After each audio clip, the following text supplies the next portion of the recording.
3. How long has it been since he did this? 2, 2, 1. Turn them up, son. What's up, man?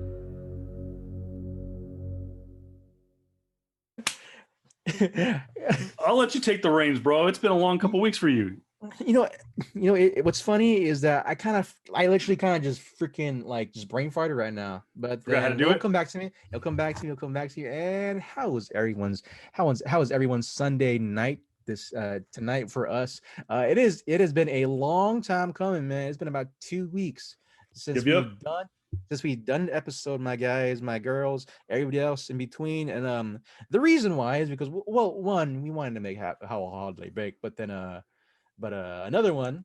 Well, we use that as a cover because I wasn't sure if my cohort was gonna do this, but go right ahead, sir. I'm gonna do it because it's gonna happen to everybody eventually, especially if you're stupid. Yeah, I said that right, stupid. Your boy got the Rona. Your boy caught the Rona, and I have been dealing with the last couple of weeks now. Got my people, and that. Wait, can you get it through the internet? Oh no, I got it through somebody who got it. So yeah, it happened. And I was safe. So he's fine somewhere now. Me, I got the Rona from a family member, and we did everything we needed to do, and even still at that point, I got the Rona as well as a bunch of my family members. And so if it happens to me, guys, and I work out, well, I did work out before my inevitable I know you're not. I know you are. Oh wow. And if it could happen to me for a guy who I don't want to get it, so I got to put my mask on. Oh god, this thing doesn't freaking fit anymore. Oh, but wow, that was squeezing the head there. That thing has not fit my noggin since I was like in high school. Oh man, I traded. I was. Right when I found out that the first appearance, and I have no idea what JR was talking about. I do know that JR tested positive for COVID-19 about 2 weeks ago, and I am very excited to hear my co-host sounding a lot better because, brother, you sounded like dog shit a couple of times. I talked to you when I found out it was you were officially probably about 48 hours in. Mm-hmm. You had officially caught it on Christmas Day. Oh yeah. Oh, my text to this guy, my official text guy was hey, good question. What's here for Christmas? Which, by the way, I got something cool for Christmas, but go ahead. What'd you get for Christmas? He said something along the lines like, oh, I got this, that, right? He goes, all right, man. I tell him, all right, man, now ask me. I'm like, okay. He's like, what? Okay, what do you get for Christmas? The Rona. I got the Rona. I got the Rona. I'm sitting there on the golf course, and we were being, I was just talking to JR about this, and I know that you guys will sit there and blast me for, hey, Kevin, you've been saying to wear your damn mask. And I'm like, I have been saying wear my, and you know what? If unless I'm in this house in this building that I'm in right now, or my parents' house, I'm in a mask.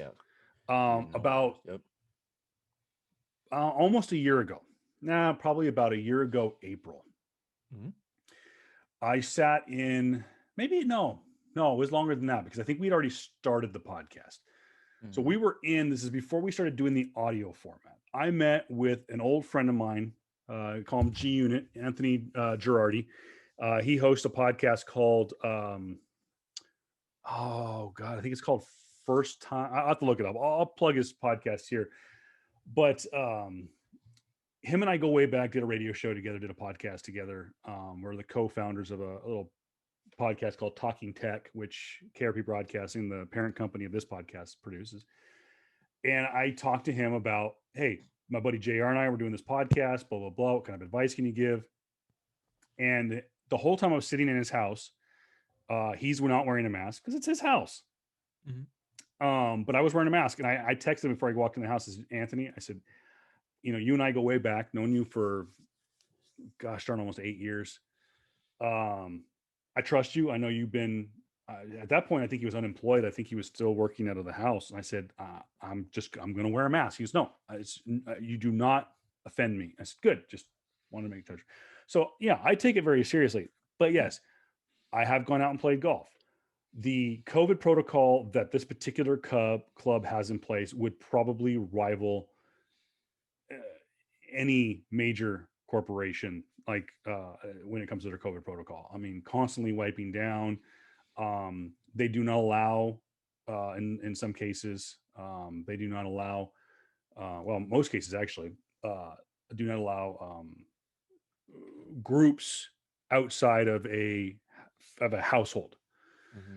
And since my parents have been on extreme lockdown for pretty much all of COVID, and my brother, who is a doctor and is regularly tested, I knew that I was in good hands. And that's when JR texted me, and I was just like, I almost was sitting there on the golf course going like, dude, can we get this round over? Like, I don't want to be out now. I want to be under lock and key. I want to be like, I want to be at home away from, and I told my wife, and she's like, you're not going to the comic book store for a long time. And this is an opportunity for us to tell you that there is probably, out of everybody I've been to, there's been no better business than, at least that I've seen personally, than Desert Oasis and Comic Asylum when it comes to handling personal care and customer care when it comes to COVID-19, constantly wiping down counters. Just to preface, no shots at Interstellar. We have been in Interstellar. We just haven't been in the store, and I know that he's almost actually had the store closed and is just doing curbside and delivery. Last time I had heard, but I think his name is Steven. Again, I have not personally been in the store, so I don't want to give a firsthand testimony to his protocols, but I would have to assume that because he's in the city of Palm Springs, he's got to be pretty tight. But I know for a fact that Sid is not taking it lightly. He has got his whole little cubicle. If you've ever been in his shop, he is completely wrapped by plastic. He's a bubble boy, basically. He gives that. He also gives out gloves. Everybody else there too. You wash. He has to constantly wash hands. If you, I don't know. The last time I've been there, if he did do cash, he would spray. He would wipe it down. He would wipe it down. But I don't think he doesn't do it now though. I know that he doesn't do it now. He's only card now, I think. Is he eliminated cash?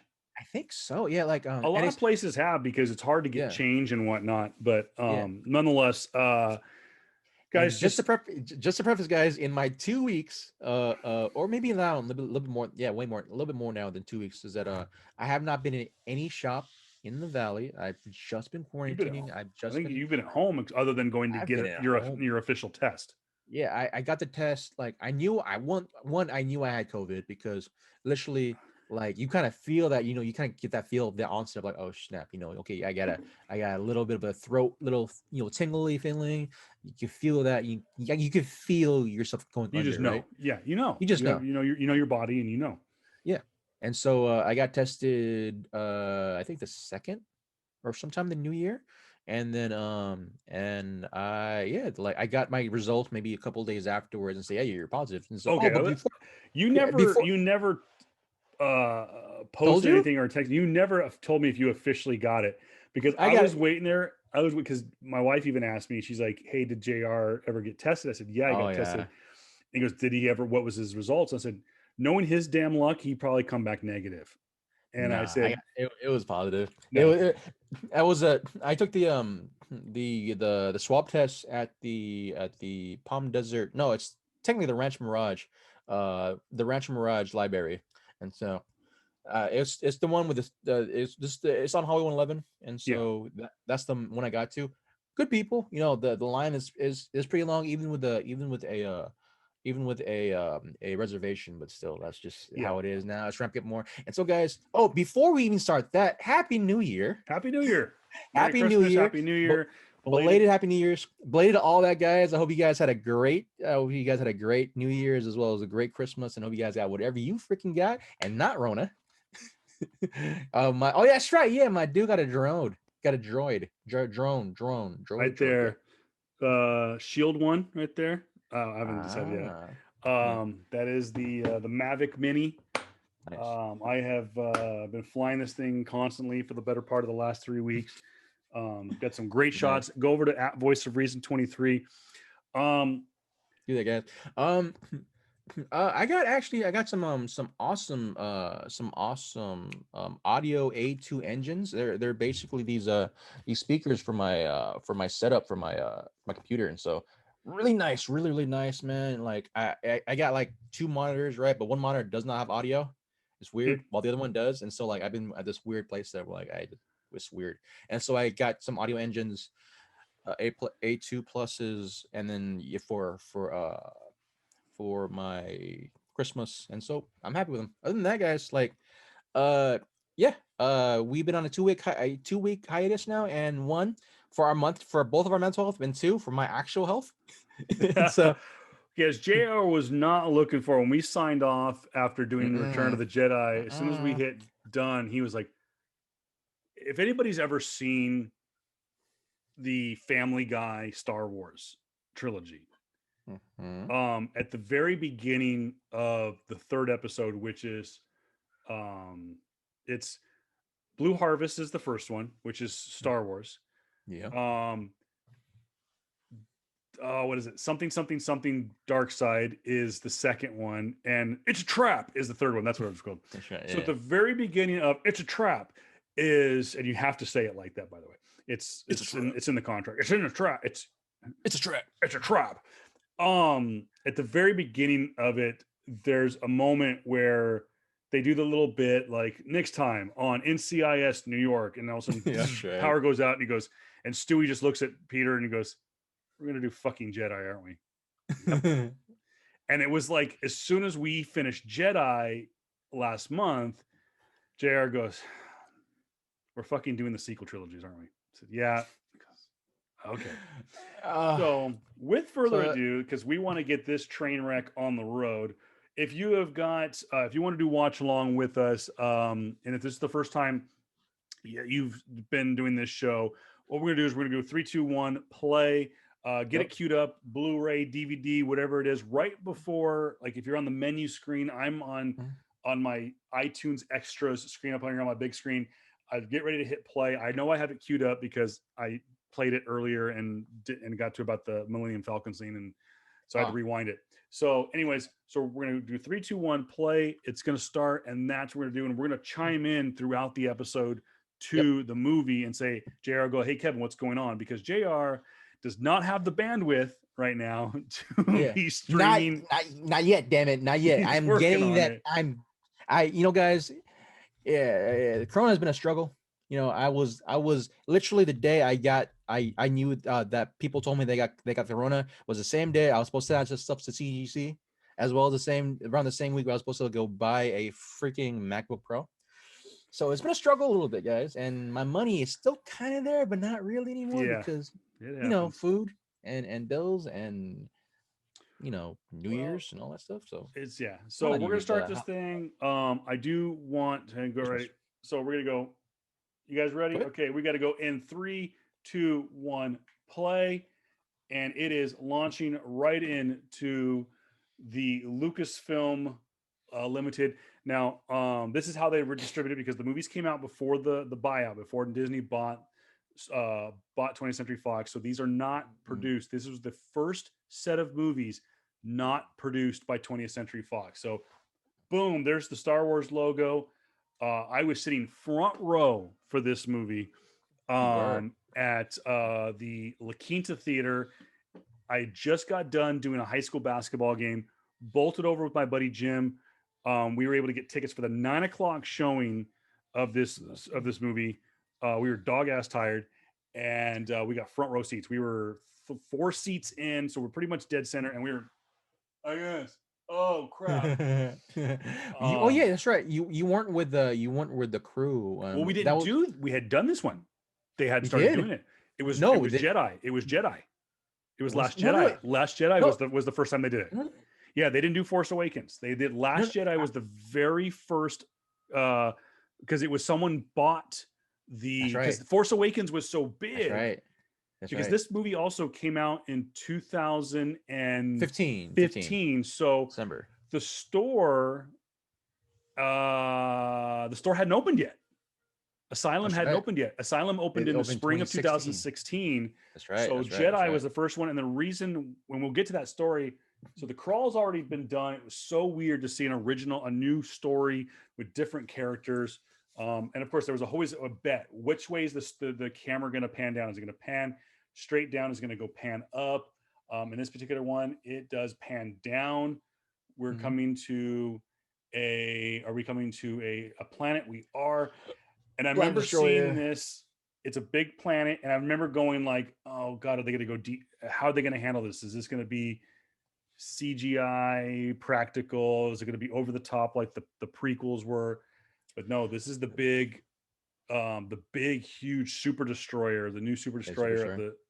Yeah, And I'm man. like, and I remember watching it going, "Oh God, is this kind of like?" I thought it was kind of like the on The start of Force Awakens. No, the no, start of yeah, the Star Force. Wars Awakens, and it's the underbelly of this gigantic, never been Yeah. seen before sized super destroyer, much like the one behind me. And I Wait. honestly, the first thing that came to my mind was the Mel Brooks spoof, Oh. and, Star something. Yeah, I know what you're talking about. Yeah. but where it just keeps going and the music would stop, and then it would Yeah. keep up going because it kept going, Yeah. and that they varied. It says "I break for no one" or something. Yeah. That's right. Yeah. Oh, and I'll So just to give you guys just a. Actually, you want this one, or do you want to do the news real quick? well, it started off. We get It's this up to first you, time we man. get to see Poe Dameron. There's a lot that happens here in the beginning. We get to see That's BB-8. right. We see Poe Dameron. We see a Yeah. character. This character, the old guy, was. I remember there was a lot of buzz about him Uh, because I think he was a character that was from. like the Clone Wars. It may have been. It's the old guy, and he makes Yeah. the comment. He goes, I knew. Yeah. Oh, It's he says, he goes, "I'll get this back to the general." He goes, "Huh, the general. general. When I met her, she was royalty." That Yeah. was That's such a right. Yeah. great line. But Yeah. no, this is the first That's time we meet Captain Phasma, and I believe we meet. we see we meet Finn masked. Finn was masked at this point, as well Yes, as Finn was masked, as well as we see I think we get a hint of Kylo, like literally when you see when he sees his jet wing, or like it's not X-wing, it's it's his own personal ship. Yeah, I don't yeah, know what his own the ship. official.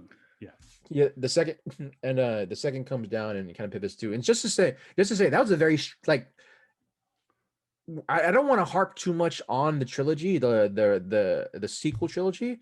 It's just that like there was so much potential, and I'll yes. keep on saying that a lot. There was so much potential with just how the first movie was made. It wasn't the greatest iteration. Let's not use over that. It's just great to have a Star Wars in, right?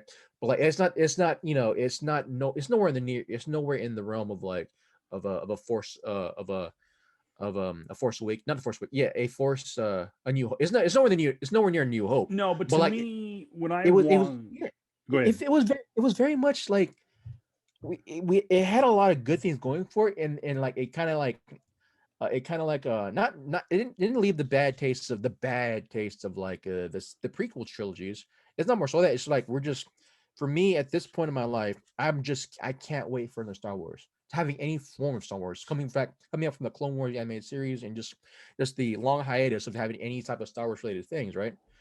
And the The character I was referring to was Lor Santeca. yeah, According to StarWars.com, this is, by the way, the only appearance he ever made in the character that is that ever made an appearance in any of the movies. So he did not appear in any other medium for Star Wars, but I believe the character may have been introduced. I have to do some more research on it. probably in In in one of the extended universe books, but it says here, according to StarWars.com, a legendary traveler and explorer, Lor San Tekka, was a longtime ally of the New Republic and the Resistance. After the Battle of Endor, San Tekka helped Luke Skywalker recover secret and Jedi lore that the Empire had tried to erase. He then retired to live simply on Jakku, where he followed followed the dictates of the once forbidden Church of the Force. Leia Organa sent Poe Dameron in search of San Tekka, who gave him a portion of the map revealing Luke's planet of exile. San Tekka was then killed by Kylo Ren. Spoiler alert! Who sought the same information. So I'd have to do more research. I want to say the character has appeared in extended universe literature because most likely they popped for him when I saw it in the theater. Yeah, and that kind of irritates me too, because like, you know, this is the start of what's her name of the run from Kathleen Kennedy, right? Yes. But then she has gone on record saying multiple times that, hey, you know, this is his own new thing. We have no clue what the extended universe is. But at the same time, she used the extended universe to create certain plot holes or to create certain plot to push things. But like, other than that, guys, other than that, we have, for me, when I first saw it, a pretty strong start. Yeah. Where like it was doing a lot of things where we haven't seen on the big screen, or we haven't even seen, not even really in a small screen either, not in my memory, where we had a stormtrooper who all this time you see from the beginning, right? This great storytelling without actually storytelling, or without actually giving you like dialogue, where you have just rows and rows of stormtroopers, right? They're doing their thing, they're being stormtroopers, and then they pan on one stormtrooper, but then they pan on other ones, and you don't really know what's going on. You think, oh, it's a bunch of stormtroopers, and we come to find out that we have one of our main characters in the name of Finn, which I think his name was FN 2000 something. Yeah, where Finn now has some autonomy in his life, and he's like, no, this is not right. Mowing down a clan of people is not right. Killing the women and children isn't a good thing. Oh, look, the first lens flare. Sorry, I just caught that. Oh, J.J. Abrams. You know it's not a movie without a lens flare. But yeah. Oh, do you want to continue onward? Yeah. Well, just real quick. Movie? This is one of my first problems that I had with the new Star Wars was there were moments in the original trilogy where characters could be funny, but this one was like with I can't think of his name now. The guy that the guy that plays Poe Dameron. Oscar Isaac. Yeah, good actor. I like him. I like the character. The problem is there were moments where he was trying to be. It was forced funny, and it was like it killed the momentum. Like that scene where they goes, okay, do I talk or do you talk, or who talks first? And I'm like, come on, bro, like just move along with it. I did say though I liked it where the great moment where Kylo literally stops the blaster laser. And Poe, Oscar Isaac did a great job at selling it. Was like I've heard of the Force, but oh shit, this guy's got some. He literally has stopped a bullet.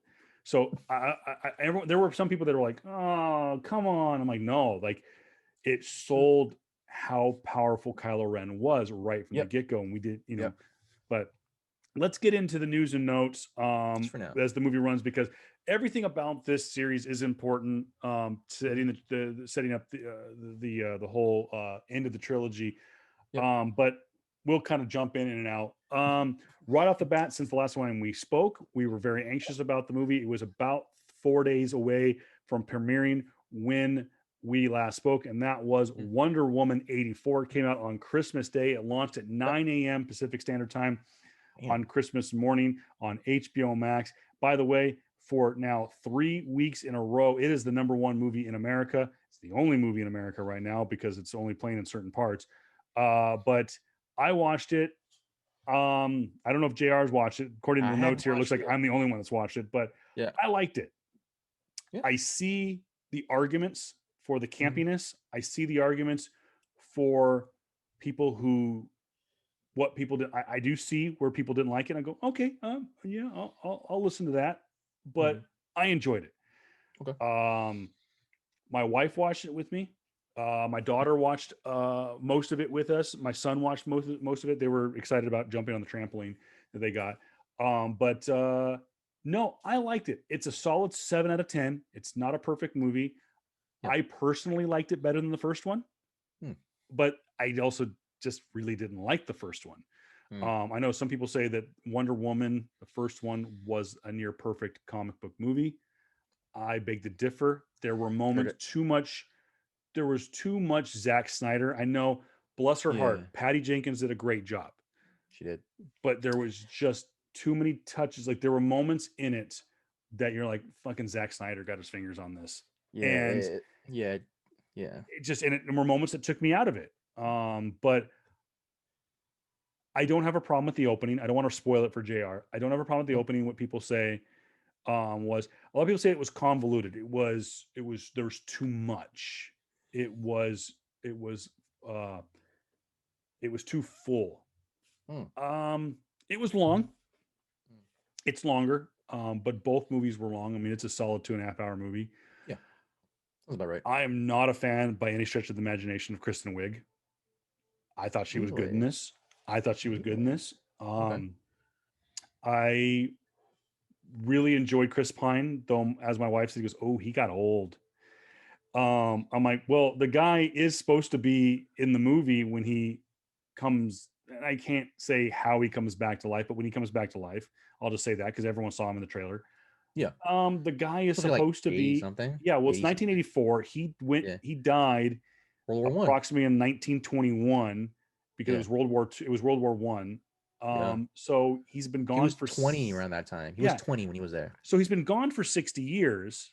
Like I even looked Yeah. it up. He was actually gone just shorter than Steve Rogers was in continuity, from when he went into the ice in 45 Yeah. to uh, to being resurrected in approximately 2012, Yeah. in the Avengers timeline. But I thought Chris Pine did a great job. I think that there was a lot of nods to the comic book that were fantastic.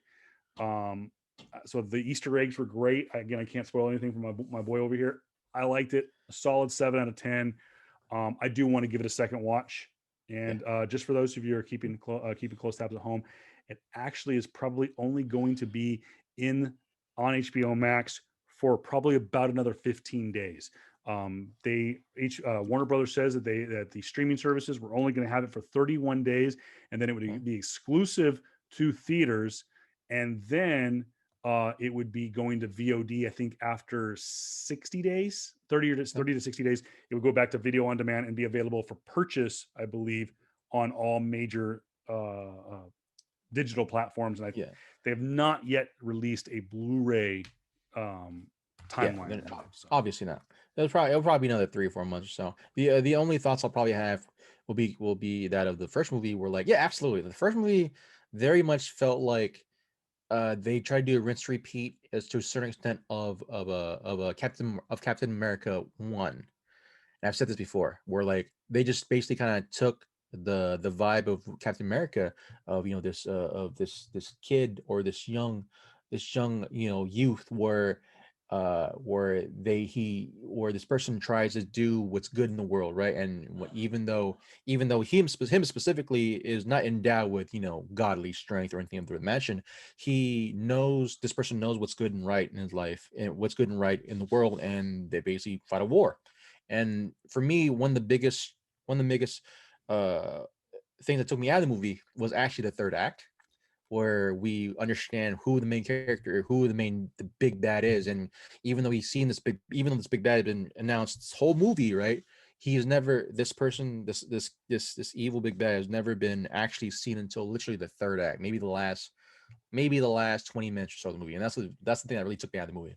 If it wasn't for that act and it was just the main character that was supposed to be the big bad, I've been happy with the movie. It's just like that movie just kind of just dragged on more than it should. That was a big problem for me. But yeah, I'm definitely gonna be watching the movie, the prequel or the sequel, and I'm probably gonna be asking someone's HBO Max account So I did read, according to comicbookmovie.com, they are scheduled for a home video release in April. No word on yet if digital will get it first. I gotta imagine people like iTunes and Voodoo and all that stuff. we'll have it. I know you didn't have Hey, this. Kevin. Hold on, real quick. I know you didn't have this. Go ahead. Speaking of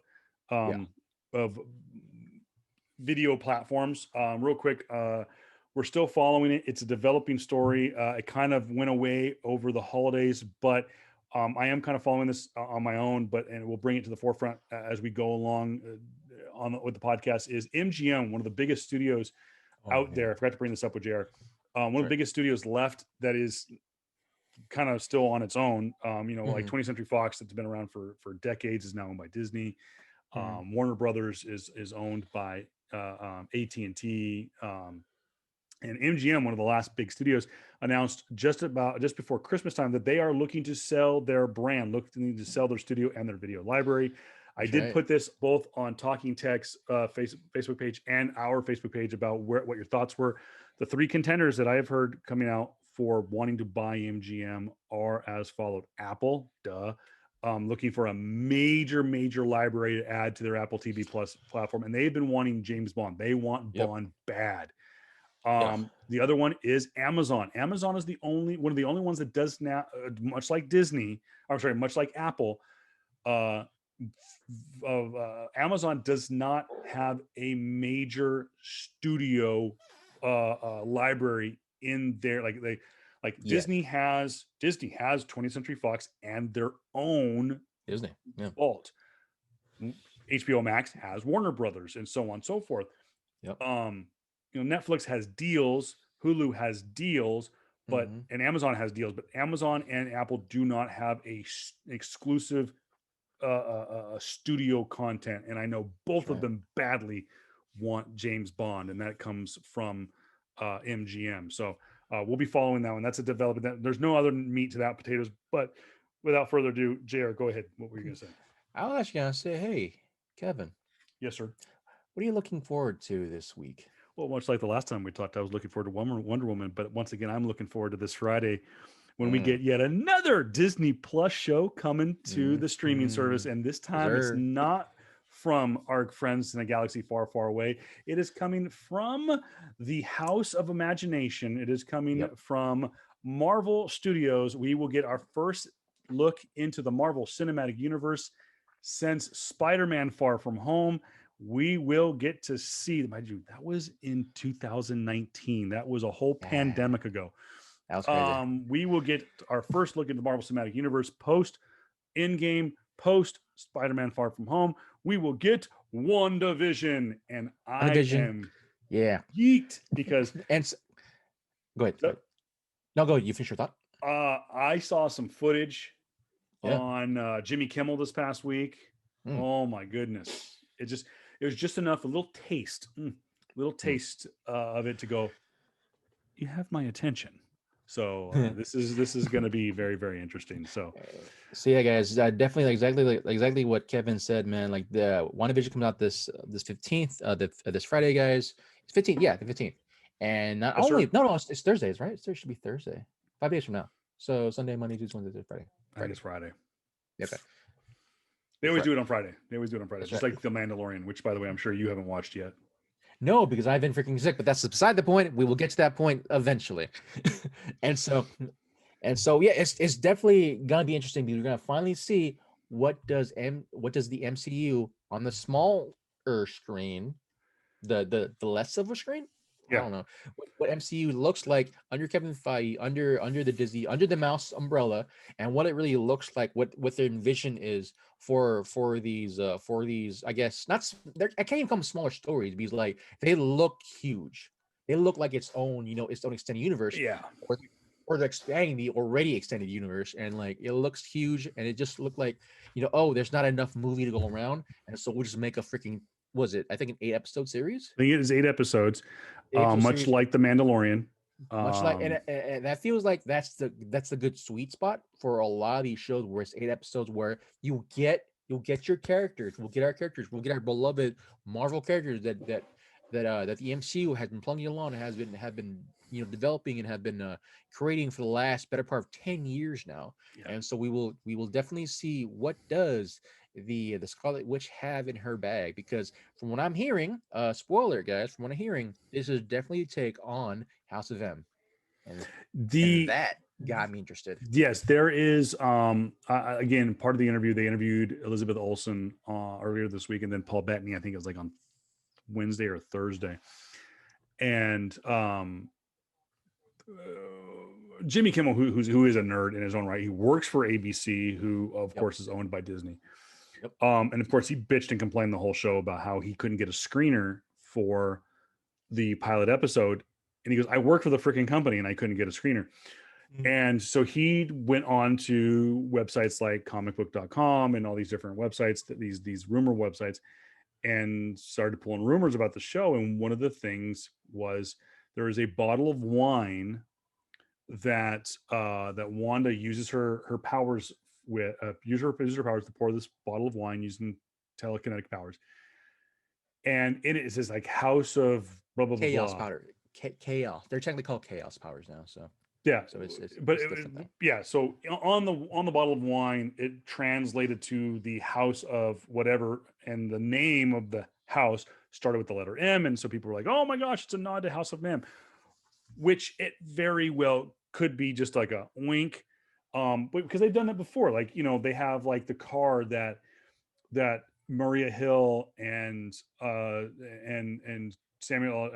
Hill and Nick Fury are driving in Far From Home. It says ASM 612 or something like that, which of course was like a nod to Amazing Spider-Man and whatever the issue was.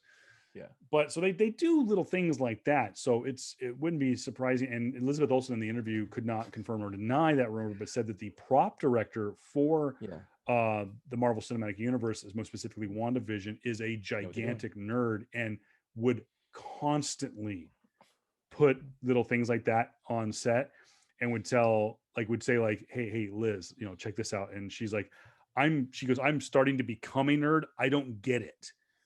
So he's like, check this out. Like he's like a freaking nerd down in his basement, freaking, eating Funyuns and drinking Mountain Dew, listening to Led Zeppelin. But good. We should give that guy a raise. Yeah. That's what she. That was she. We should give that guy a raise. This is like David Filoni and Jon Favreau all over again. But the House of M rumor is still floating out there. It's a possibility. It makes sense that it would be, which would open the doors for everything else. To the mutants being involved in the Marvel Cinematic Universe. It could open the doors for possibly Secret Wars. We do know that, and there's a great kind of a nerd out moment, kind of like potential spoiler video that Nerdist put out that also said, could House of M be a part of it? Could Doctor Strange appear in the movie or in the show? Could also Dormammu be the big bad in WandaVision? So there's a lot of rumors going out there. Yeah, I will say that this was funny.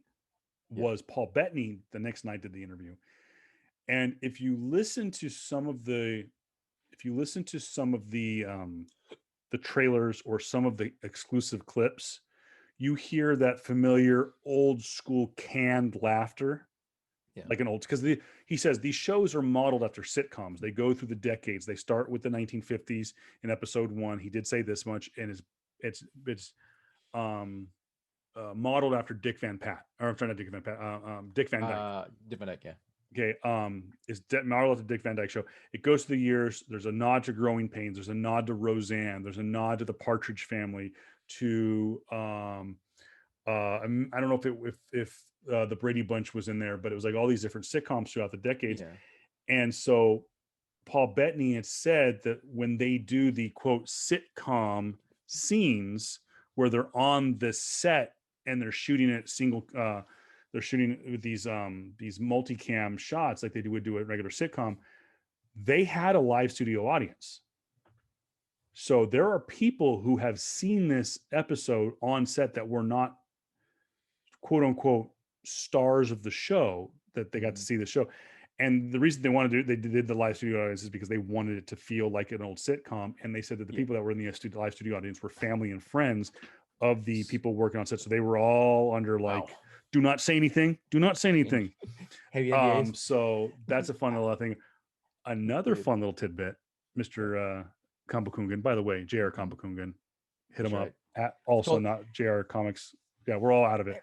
Everything I told you. Also not JR Comics 42 on Instagram. So we're not getting an episode on Friday. We're getting two. We're getting 2 episodes. We're getting 2 episodes on launch day. This was according to multiple sources throughout the media landscape. We don't know how long they're going to be. Mandalorian is what, about 40 minutes per episode? Yeah, about. So I have to assume, and I know what they say about assumption, but we have to assume that these shows are going to be about legit. The same. Legit. So I'm excited. There's a lot of teasing going on today about what is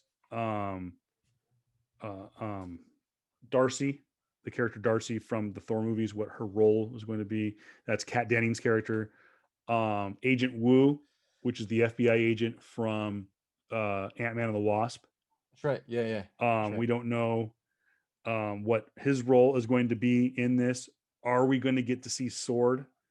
There's all kinds of stuff. So I did get to see the final trailer. It looks awesome. And maybe we'll put a link to it on our Facebook page. Facebook.com/PS Comics I Love You. Well, and, you know what that I'm hoping to see. My good buddy Kevin Pello, aka Voice of Reason 23 at Instagram. Voice of Reason 23 on Instagram, yeah.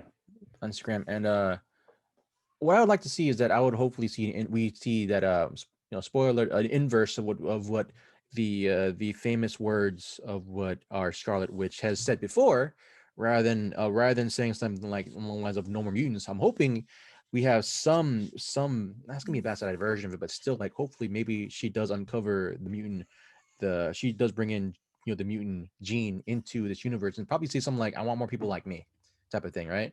And hopefully canonize some form of mutants, because supposedly also that and this is not on the notes as well, the big bad of Captain Marvel 2 is actually gonna be Rogue.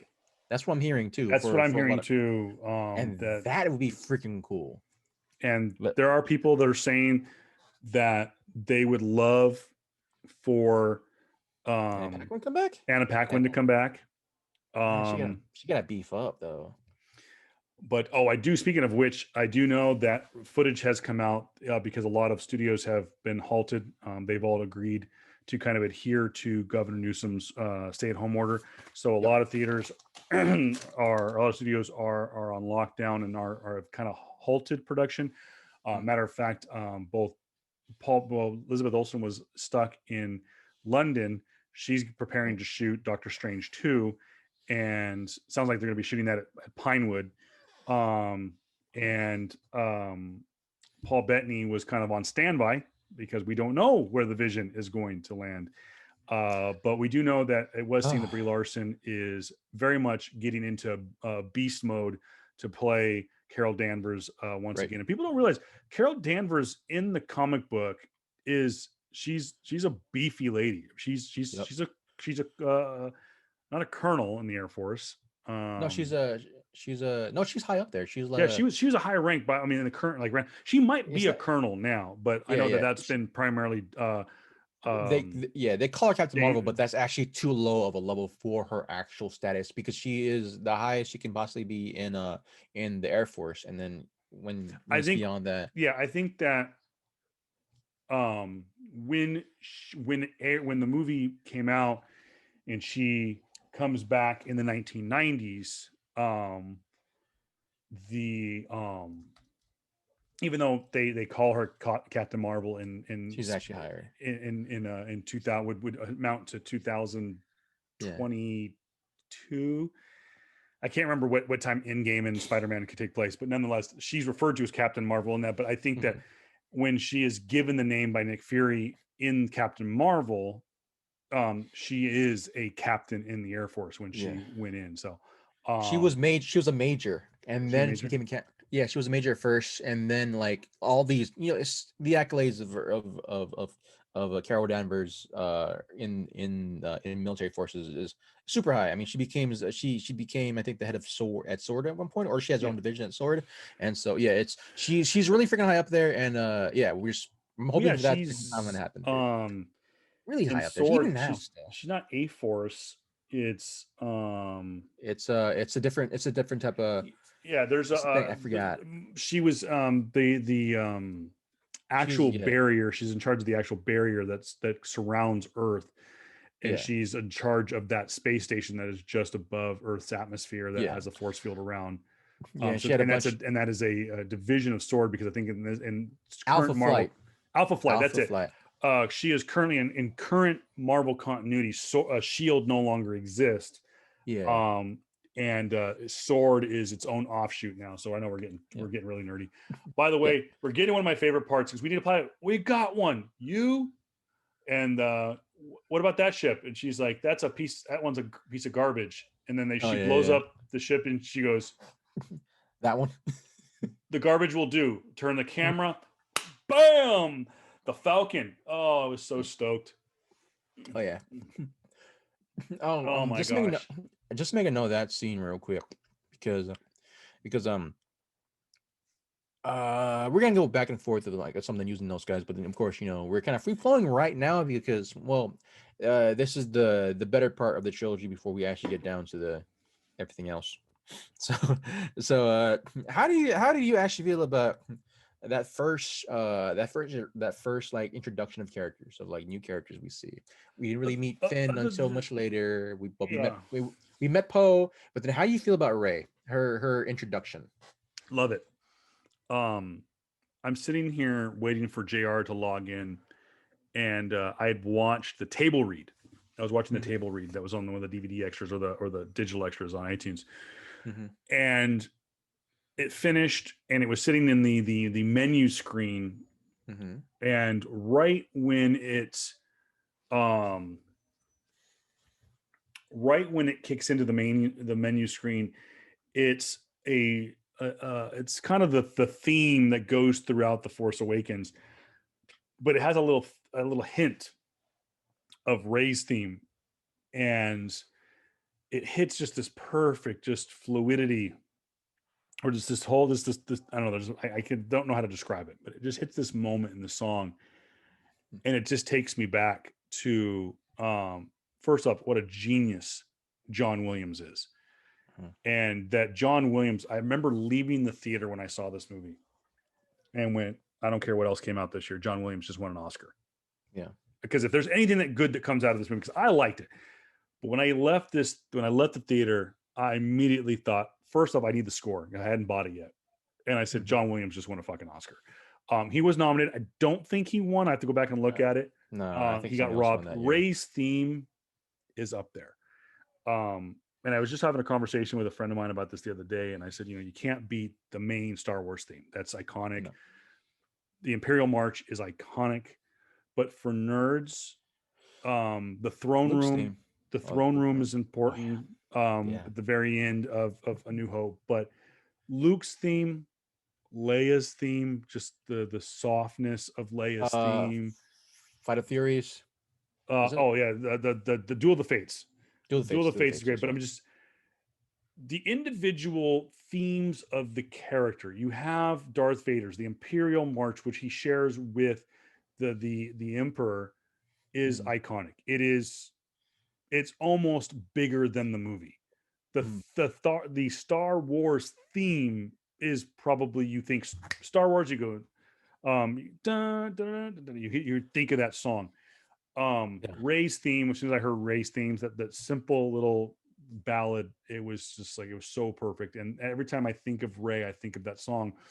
Mm-hmm. And when it pans to her, she's got the goggles on, Right. the sliding down the inside of this bad boy right here in the background.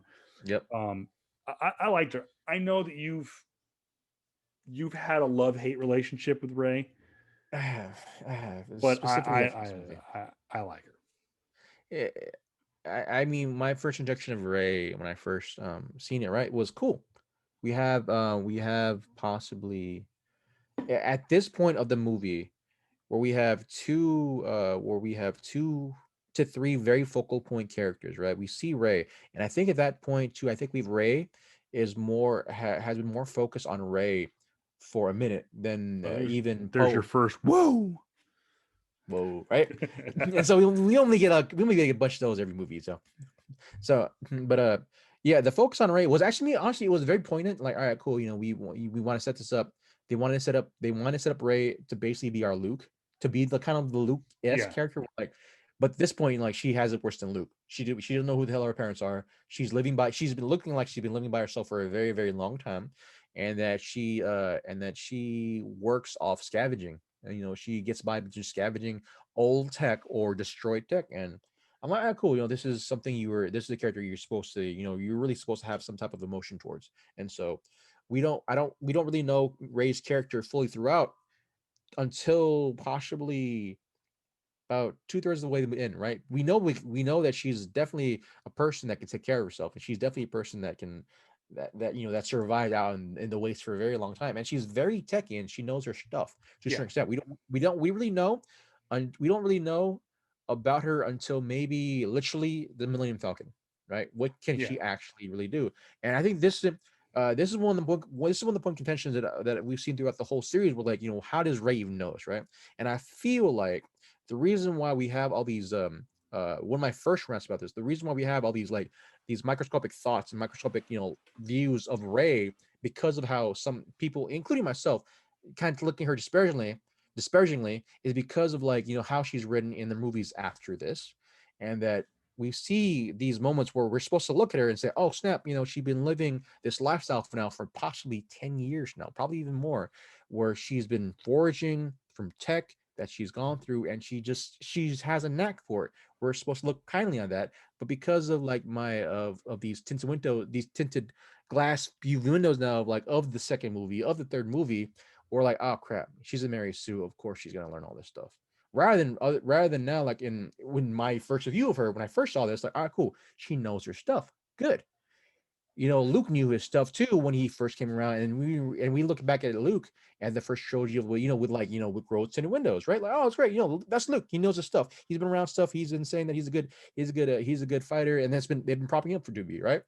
And so it's very much for me the building a character through dialogue. We're like, oh no, I just been around this stuff. I kind of know my stuff. Or she does the whole show them and not tell them type of a information type of dump. Or like, rather than tell you that I'm a great this or that, you know, I know how to fly. I know how to fly the freaking Millennium Falcon. So to a certain extent, I will show you through my actions. And so Well, one that but oh, say because he did that, and you're right, and I see where yeah, you're going with this. And JJ tells his stories that way because, yeah. you know, he kind of did that with Chris Pine in Mm-hmm, Star Trek, mm-hmm, where mm-hmm. we have to assume that James T. Yeah. Kirk rather, T. Kirk, um, Tiberius, knows, what is it? Is it T or Tiberius, P? T. Tiberius, Tiberius. it is. Tiberius. That he's assumed to be a great pilot and or a great captain or whatever, and you know he works his way through the academy and whatnot, and though we see his first real though he's not the actual driver, he's the Yeah. captain of it.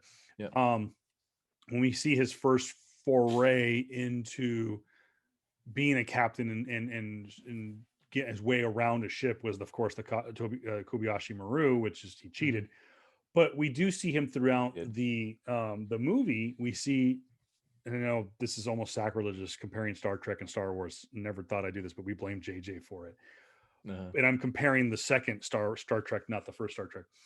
But Wow. we saw Okay. JJ's storytelling of James Kirk. He goes, "I know my way around a starship through actions and not words." And I think too that even though Ray, going back to Star Wars, just says, "Oh, you know, I've been around this stuff. I was a junker, blah blah blah." Yeah. She obviously knows the Falcon. She knows Yeah. it's a piece of junk, and I know that's a nod to both uh, um, Lando and Yep. and to Han. and to Well, Han not calling it a piece of junk. Yeah. But she's like, oh god, one of my favorite parts. Which part? Han and Chewie coming up. Chewie, yeah, we're home. Oh, so god, that trailer was great. I cried when he walks in. He goes, Chewie, we're home. We're home. That was one of the things, the heartfelt things. But like, yeah, to go back on the point of like, go ahead. The one part that like really got to me, like, all right, cool. We see what they're doing, right?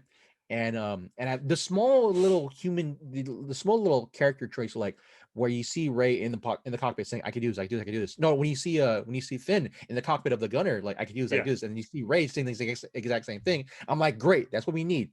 They're cocky, or they're cocky-ish, right? They're cocky because they have to be, right? They have to be confident in this, but they have no clue what the hell they're doing, honestly.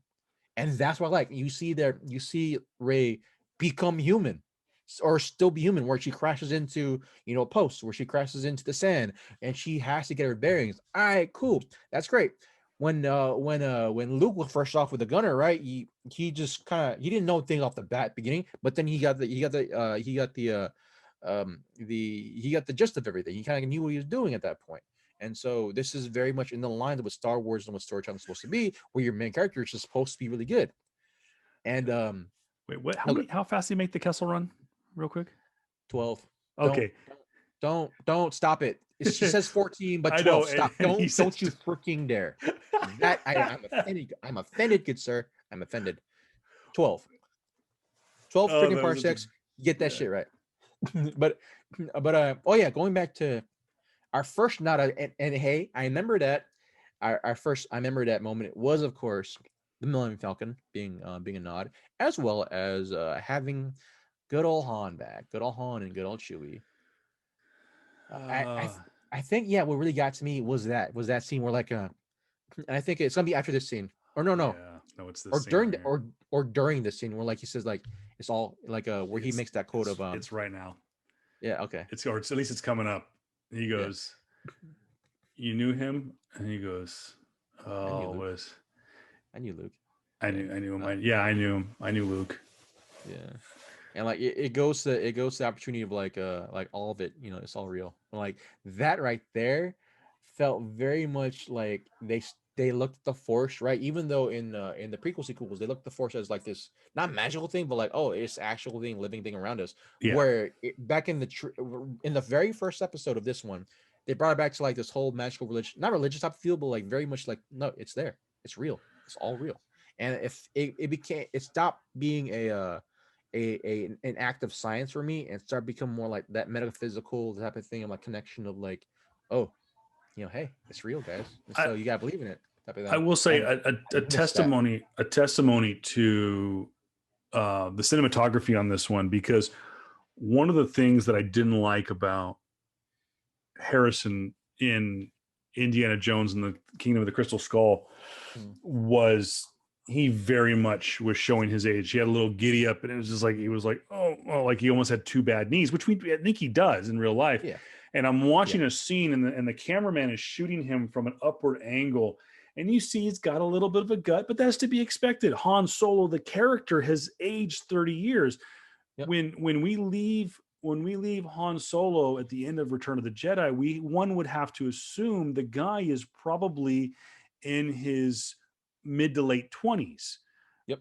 He's now you have to assume, extend disbelief a bit, that he's probably in his late 50s or early 60s in this movie. And so he's not going to be the chiseled, good-looking dude that he was in the first movie, but they did a great job. And it almost like seems like he's happier to have done this role than he was to have done Indiana Jones, because he has a little giddy up in his step. He has a little pop in his step. He seems more excited to have done this role. And I like it. I know that he wrote into his Temple of Doom real quick. Are you talking about Temple of Doom, or are you talking about the other one, the Crystal Skull?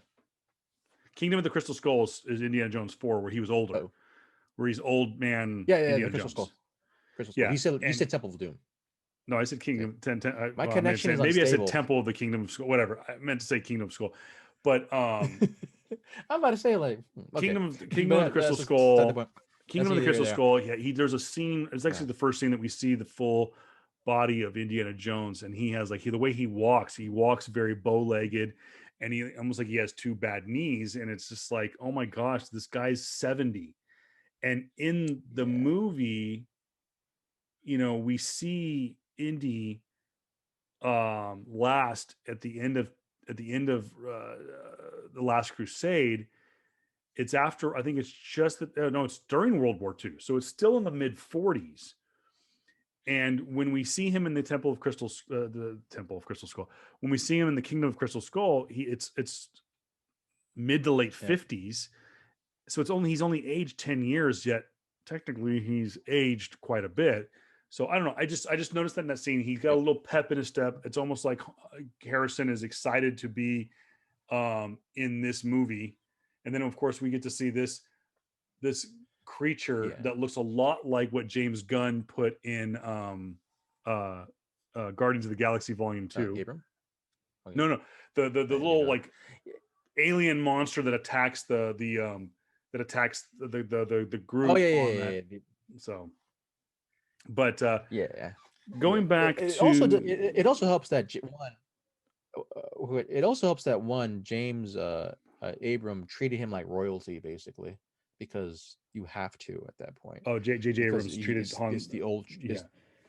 Well, we knew going he had in. To treat him like royalty. Yeah, we knew going in. So it helps that. Also when you have someone of that nature, be kind of just treats you correctly, especially for your age. So he's royalty. He's Star Wars, of course. He's part of the original trilogy. He's part of the original trinity of characters from the original movie.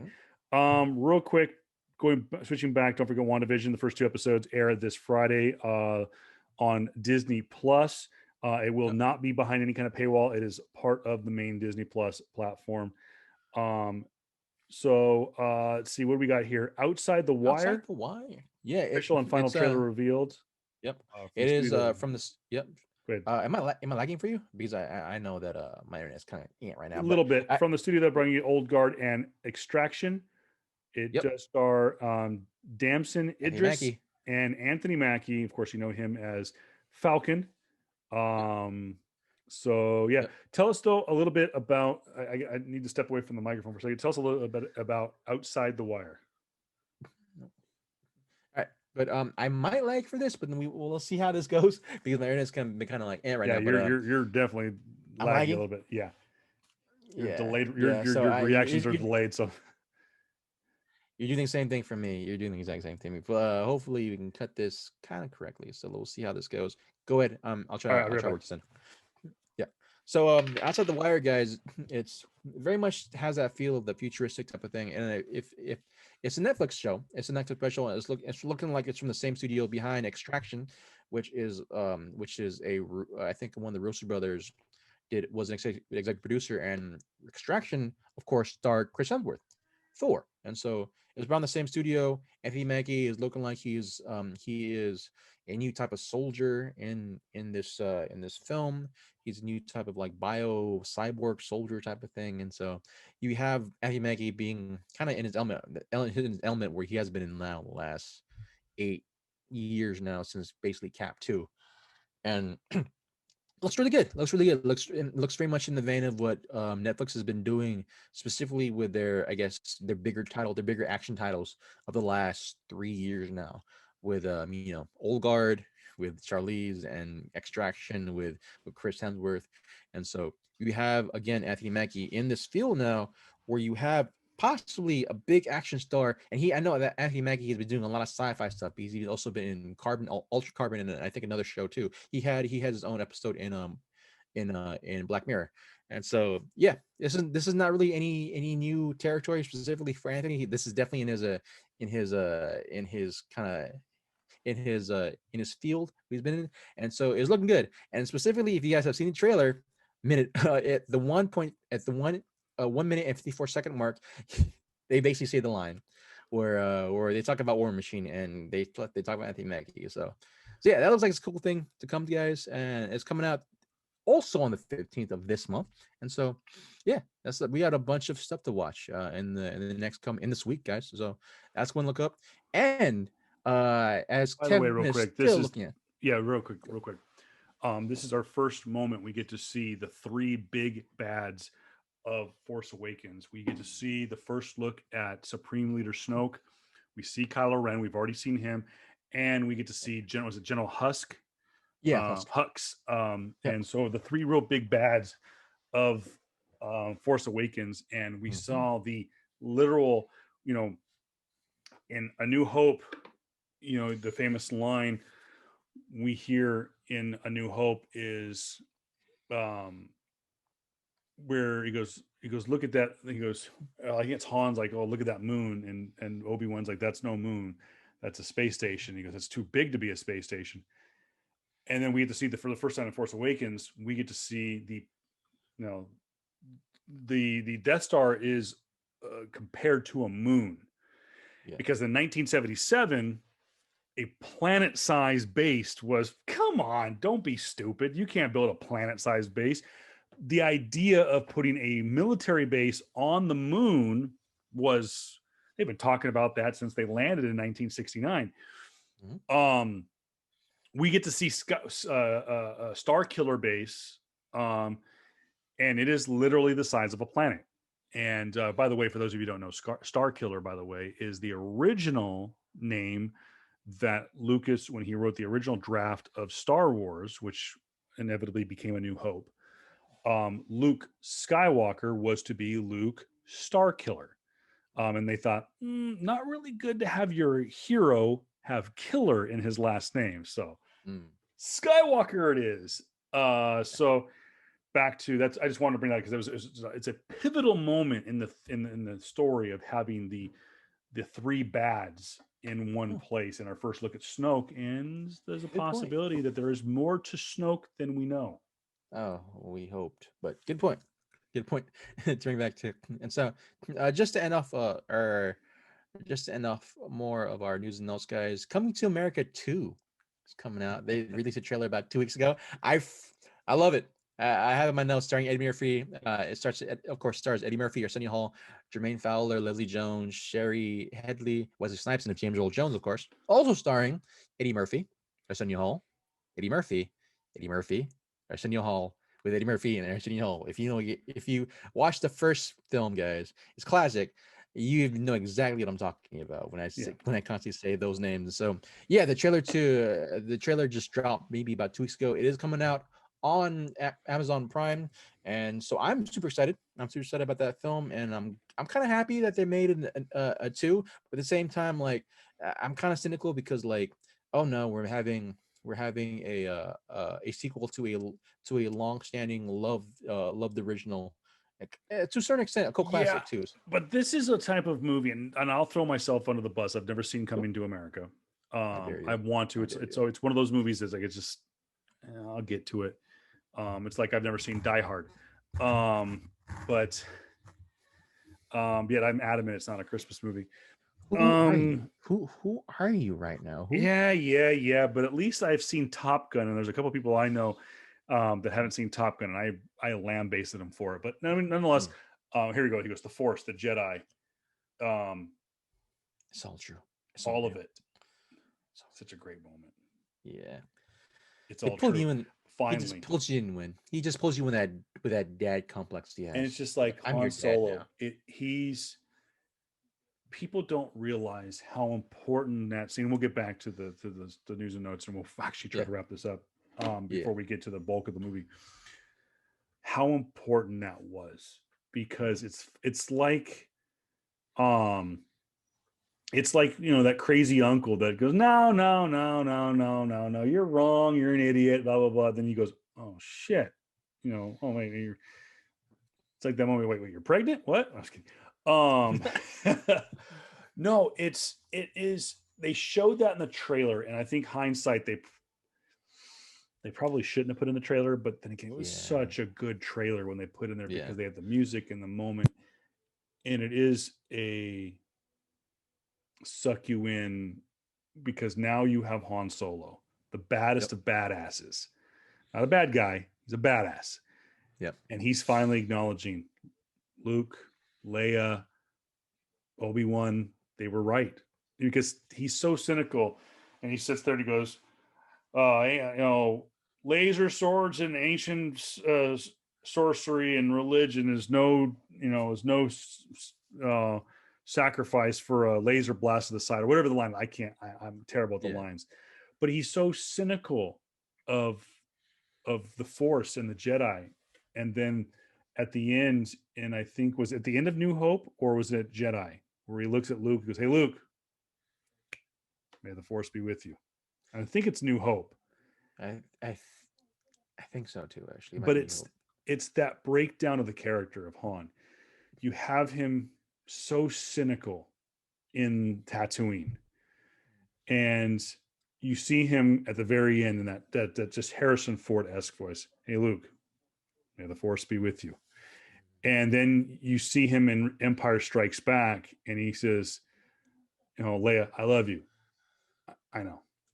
And then he has a couple of lines in Return of the Jedi, but I think that his character coming full circle, this total sarcastic narcissist, very Tony Stark-esque character, and he comes full circle and he acknowledges, no, it's all true. I seen it firsthand. I was wrong. They were right. This is important. I mean, we need to save Luke. And so it's just right there, boy, right there. Yeah. And I put this in my notes, and actually just kind of roll back a little bit to go back to where he brings Rey and Finn underneath, right? And that there's two gangs that came. Yeah. The two gangs that came, right? The second gang had some legends on that freaking side. Iko Uwais and Yahan Ruhin, who are to me, if you know those freaking names, then you guys know what's up. Like, they are martial arts legends in the Indonesian film gang, and they will definitely be on our podcast eventually when we do our martial arts stuff, a martial arts movie or crazy, what our top 5 martial arts movies are of all time. And I can tell you right now. Spoiler alert: mine's going to be Surf Ninjas. Good pick. But definitely for me, I'm definitely a martial arts movie connoisseur, and they are definitely in two of my top 5. So there's that for me. But to go back to the Han moment, where he has I put my notes, father-daughter moment between Han and Jaina. I mean Rey. And this is it's definitely that, man. I'm like, this is the daughter that Han should have got. Where for me, this is definitely Jaina. She's Jaina at this point. She's Jaina Solo for me. Like, had JJ done all 3 movies, do you think Rey would have inevitably become Jaina? Yeah, I honestly believe so. Like, and she wouldn't become, the thing that she became because of things that happened. I feel like she should have been Jaina, and that, like, all these things that he kind of he was kind of stoking the flame that JJ was doing, was that this budding relationship between between her and Finn, and what that came to be, and just who Finn's supposed to be as a freaking character, and his arc between all the movies, and not how he's not and now he's one of the for me the most betrayed throwaway character of the whole Star Wars universe. And yeah, he definitely for me, she should have been Jaina, and Kylo should have been Jason. Yeah, that's it for me. It should be noted, going back, as we've left our news and notes behind. We'll get to our flex poll here towards the end of the episode, because we're right now. Let's take a look. Time check. We're just about heading towards the halfway moment. We're about an hour in. A lot of the major pieces have been set up. It should be noted, there is one major character that has yet to make her debut in Force Awakens. It is one of the most pivotal parts. We do get to see the first time of the melted helmet. Now, how in the hell did maybe it will be discussed in maybe a spinoff, maybe it'll be discussed in The Mandalorian. We don't know. How in the hell did the remains, how did the helmet, the melted helmet of Darth Vader, get from the forest moon of Endor, where we last see Luke sacrificing his father, basically, not sacrificing, but what Putting do they him to call rest. that? Cremating his father, burning, which is a Jedi tradition, Yep. and burning his costume, burning him in his Darth suit, Yep. and so we get to see it's assumed that Yep. the face mask melts. So how did it get from being basically in the possession of Luke Skywalker to Kylo Ren? Maybe that will be discussed at some point. But Episode 7, The Force Awakens, released on December 14th, 2015 in Los Angeles, released all over the world on December 18th, 2015. That's when I saw it. Yep. Of course, for most Star Wars fans, this would probably become the first time that they've ever seen the theme and the crawl in a theater, full tilt. I mean, it's just it was a sight to behold when I got to see it in the theater. Well, I forgot exactly when the last Star Wars. I think the last Star Wars was 2005. Yeah, I think that's what it was. It was 2005 because I was still in college when it came out. So you're talking about 10 years have passed since the last Star Wars movie. Of course, this movie is directed by J.J. Abrams. The writers are Lawrence Kasdan, J.J. Abrams. Now, 2 other credits are given to it. I would imagine that the credits are given to George Lucas for based on the characters created by. Now, one of the reasons, let me get the credit. We always do this. Oh, my computer not cooperating. Also stars Harrison Ford, Mark Hamill, Carrie Fisher, Adam Driver, Daisy Ridley, John Boyega, Oscar Isaac, Lupita Nyong'o, Andy Serkis, Anthony Daniels as C-3PO, Peter Mayhew in one of his last appearances as Chewbacca, and of course we have already seen her, and that is of course Gwendolyn Christie as Captain Phasma, and then Jonas Suotamo, who is the Chewbacca double. That is the guy who inevitably took over for Peter Mayhew as Chewbacca. We mentioned about the first time that I saw this movie was in theaters with my friend Jim, way before I met this knucklehead and the whole crew at Asylum. My first indoctrination to this movie, though, was that summer. July 2015 by far will be one of the greatest months of my life, other than the birth of my children, the day I married my wife. Was the first time I ever got to go to San Diego Comic-Con. And thanks to an unknown accomplice, I managed to infiltrate that which cannot be infiltrated, and that is Hall H at San Diego Comic-Con. And not just any day in Hall H. The day that Star Wars took over Hall H for the first time in nearly a decade. And I walked in as they were introducing the original Trinity, and that being Luke, Leia, and Han.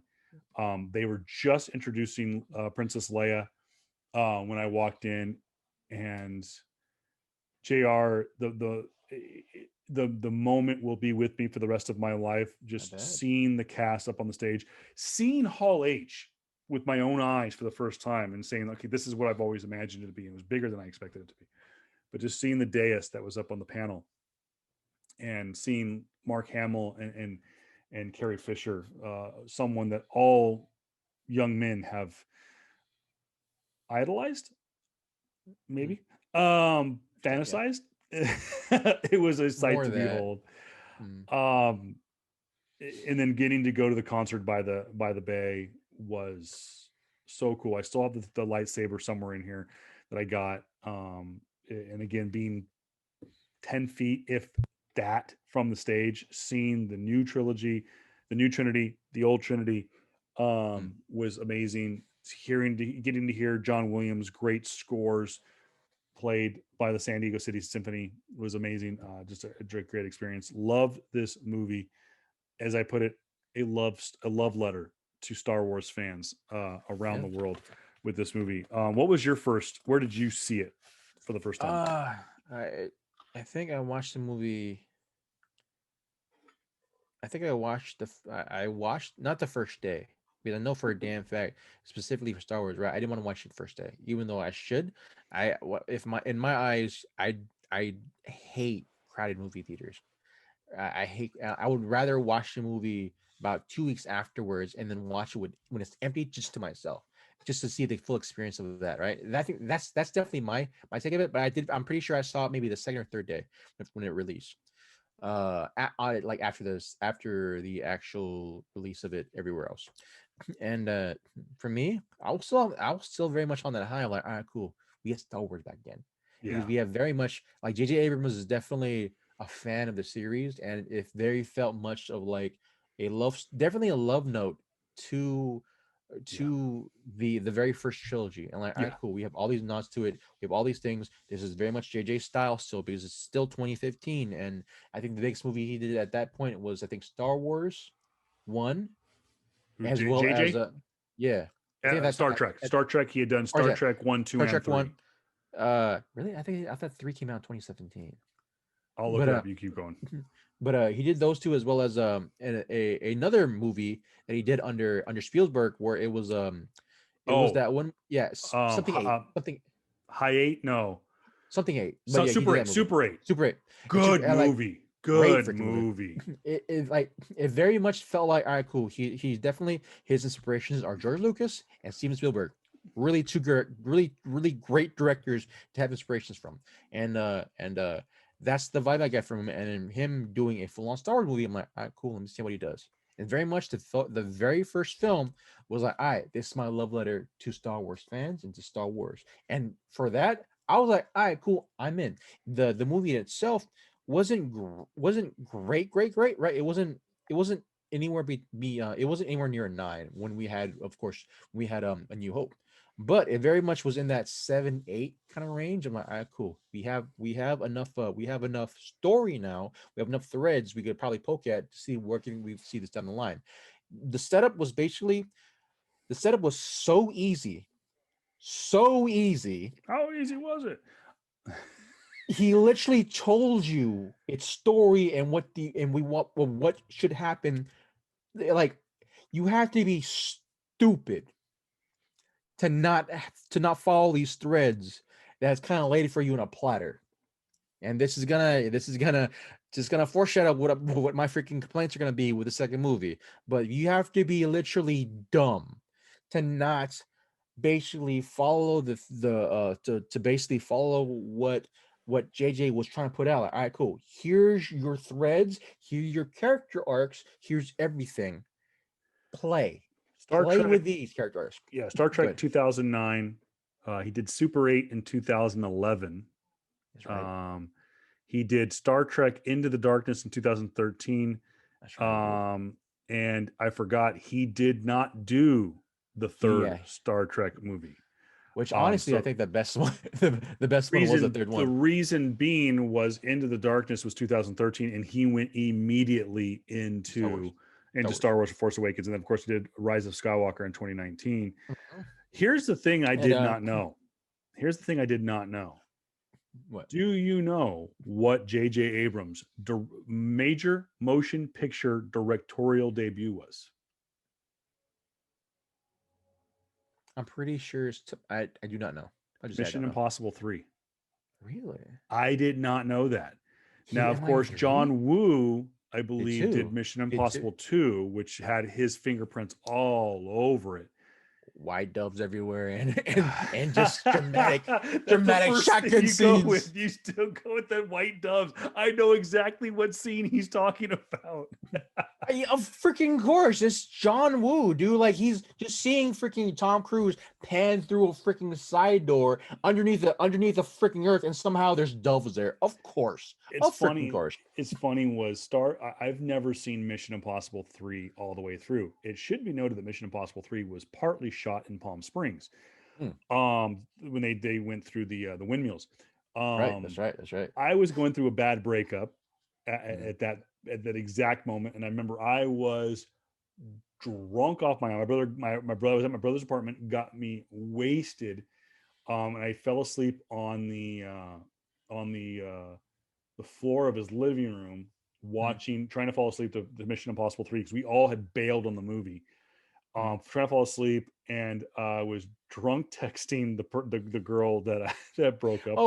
Always a good, always a But you know, good there's a happy ending at combination. the end of this story because that woman I was texting is my current Your wife. wife. Ah, So good man. Good no, man. that's my last. I did not know that J.J. Abrams did that movie, but no, Abrams Great left. movie, by the way. Great freaking. I need to go back and watch it. I do need to go back and watch it. MI3. If it's the same one I'm thinking about, where like he is, where he's trying to have a civilian life. Yeah, Yes. great freaking movie. Yes. Great freaking movie. But yeah, to go back onto the movie, for me, it very much felt like, all right, cool. It's a great re-entry for new fans and definitely for old fans, right? It has enough of the old fans to say, all right, cool.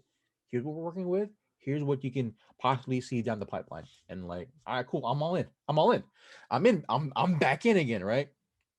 It's been a minute. Which part are you in right now? Right now, we get to see the first test of Star Killer Base, where Oof. not only is it one, not just one gigantic laser destroying something, but it's multiple lasers taking out entire Multiple solar freaking planets. systems. Yeah. And you know, for the longest And time, one of the major planets I see him destroy, I thought was maybe Coruscant, but it was not, because we do know, believe that by the end of the sequel trilogy, the Coruscant is still out there. As a matter of fact, I thought that Coruscant got a shout out in Rise of Skywalker, but we will get there in a couple of oh, weeks. yeah. But we are at the moment, we're not quite at the moment of the last major character being premiered in this movie, but we are officially, I believe, just past the halfway point. We now see Yeah. the new the First Order, as Yeah. we know, Take these are the on bad the guys. What a great shot right there! The sunrise or the sunset with the TIE fighters coming at it. Of course, very much a nod to, Yep. we know that George Lucas's whole identity of Star Wars is based on Japanese cinema, Yep. Kurosawa films, and with that shot in JJ, it was very much a nod to like 1941, and it was, you know, the TIE fighters are meant to be much like the Japanese Zeros in World War II, and that the X-wings are much like the Mustangs, the P-22 Mustangs, kind of old school Yep. dogfight. And so we get that shot was, of course, Japan, known as the land of the rising sun, but in that case, it was the setting sun. It was just very symbolic. It's a great shot. Um, Also, just kind of Go to ahead, sir. actually focus back on the character point. Up to that point, like we didn't know who Finn was, right? Because Finn, of course, was basically the brand new character. We had Finn coming up, where like he's very much on that. We've had hints of who Finn was throughout the whole film, right? He's supposed to be the ongoing legacy of who Han was or still is at this point. Where Yeah. like, all right, cool. This might be our new Han, or at least in some regards of someone trying to find his identity, right? After basically becoming a stormtrooper, right? And there's a pivotal line when we meet Lupita Nyong'o's character Maz Kanata I for the love that first character. time, I and love here it's that such a comedy. I'm okay with. yeah, such a missed opportunity in that sense, because like we never see, if I remember correctly, we don't see her after this film, which is irritating me. If I'm remember Does correctly. she not? She does not appear in Rise of Skywalker. Honestly, I don't recall, because how pissed off was that? How pissed off I was at that movie. But we probably will get to that. I'm pretty sure she was, but at the same time, like it was such a waste opportunity for me, specifically because she hasn't been there throughout the whole thing. Because one, as we find out that Luke's freaking lightsaber is there in her possession. How? We will never freaking We'll never know. know. And this is, by the way, we said this foreshadowing when we watched Empire Strikes Back. This is the lightsaber that is in his hand, that is cut off by Darth Vader at the end of Empire Strikes Back. So this is Yep. not the lightsaber that he has in Return of the Jedi, which is the green one, Yep. which is, spoiler alert, can't say anything else. Okay. But Anyways, but well, we yeah, just we like just know that lightsaber may or may not have made its re-debut sometime between the end of Return of the Jedi and the Force Awakens. exactly. But like Anyway, as in the sense like just having all these missed opportunities again, right? Just one, the father-daughter moment between Luke, no, between Han and Ray, or Jaina. I mean, Rey, and as well as just the ongoing arc of who Finn's supposed to be. This is supposed to be a character arc. He's supposed to be cowardly right then and there, and he is, right. And we supposed to be his character arc. Honestly, for me, is kind of a misstep, even with J.J. Abrams run, because like one, his biggest problem should have been Captain Phasma, which she never has been. Honestly, they for me they did a huge disservice to her because like one, I remember the actor. She's from Game of Thrones, and she's an amazing actress. Oh, I And love it just, Christy. yeah, and like it was just a very much a missed opportunity with her because like she honestly for me, they treated her very much like a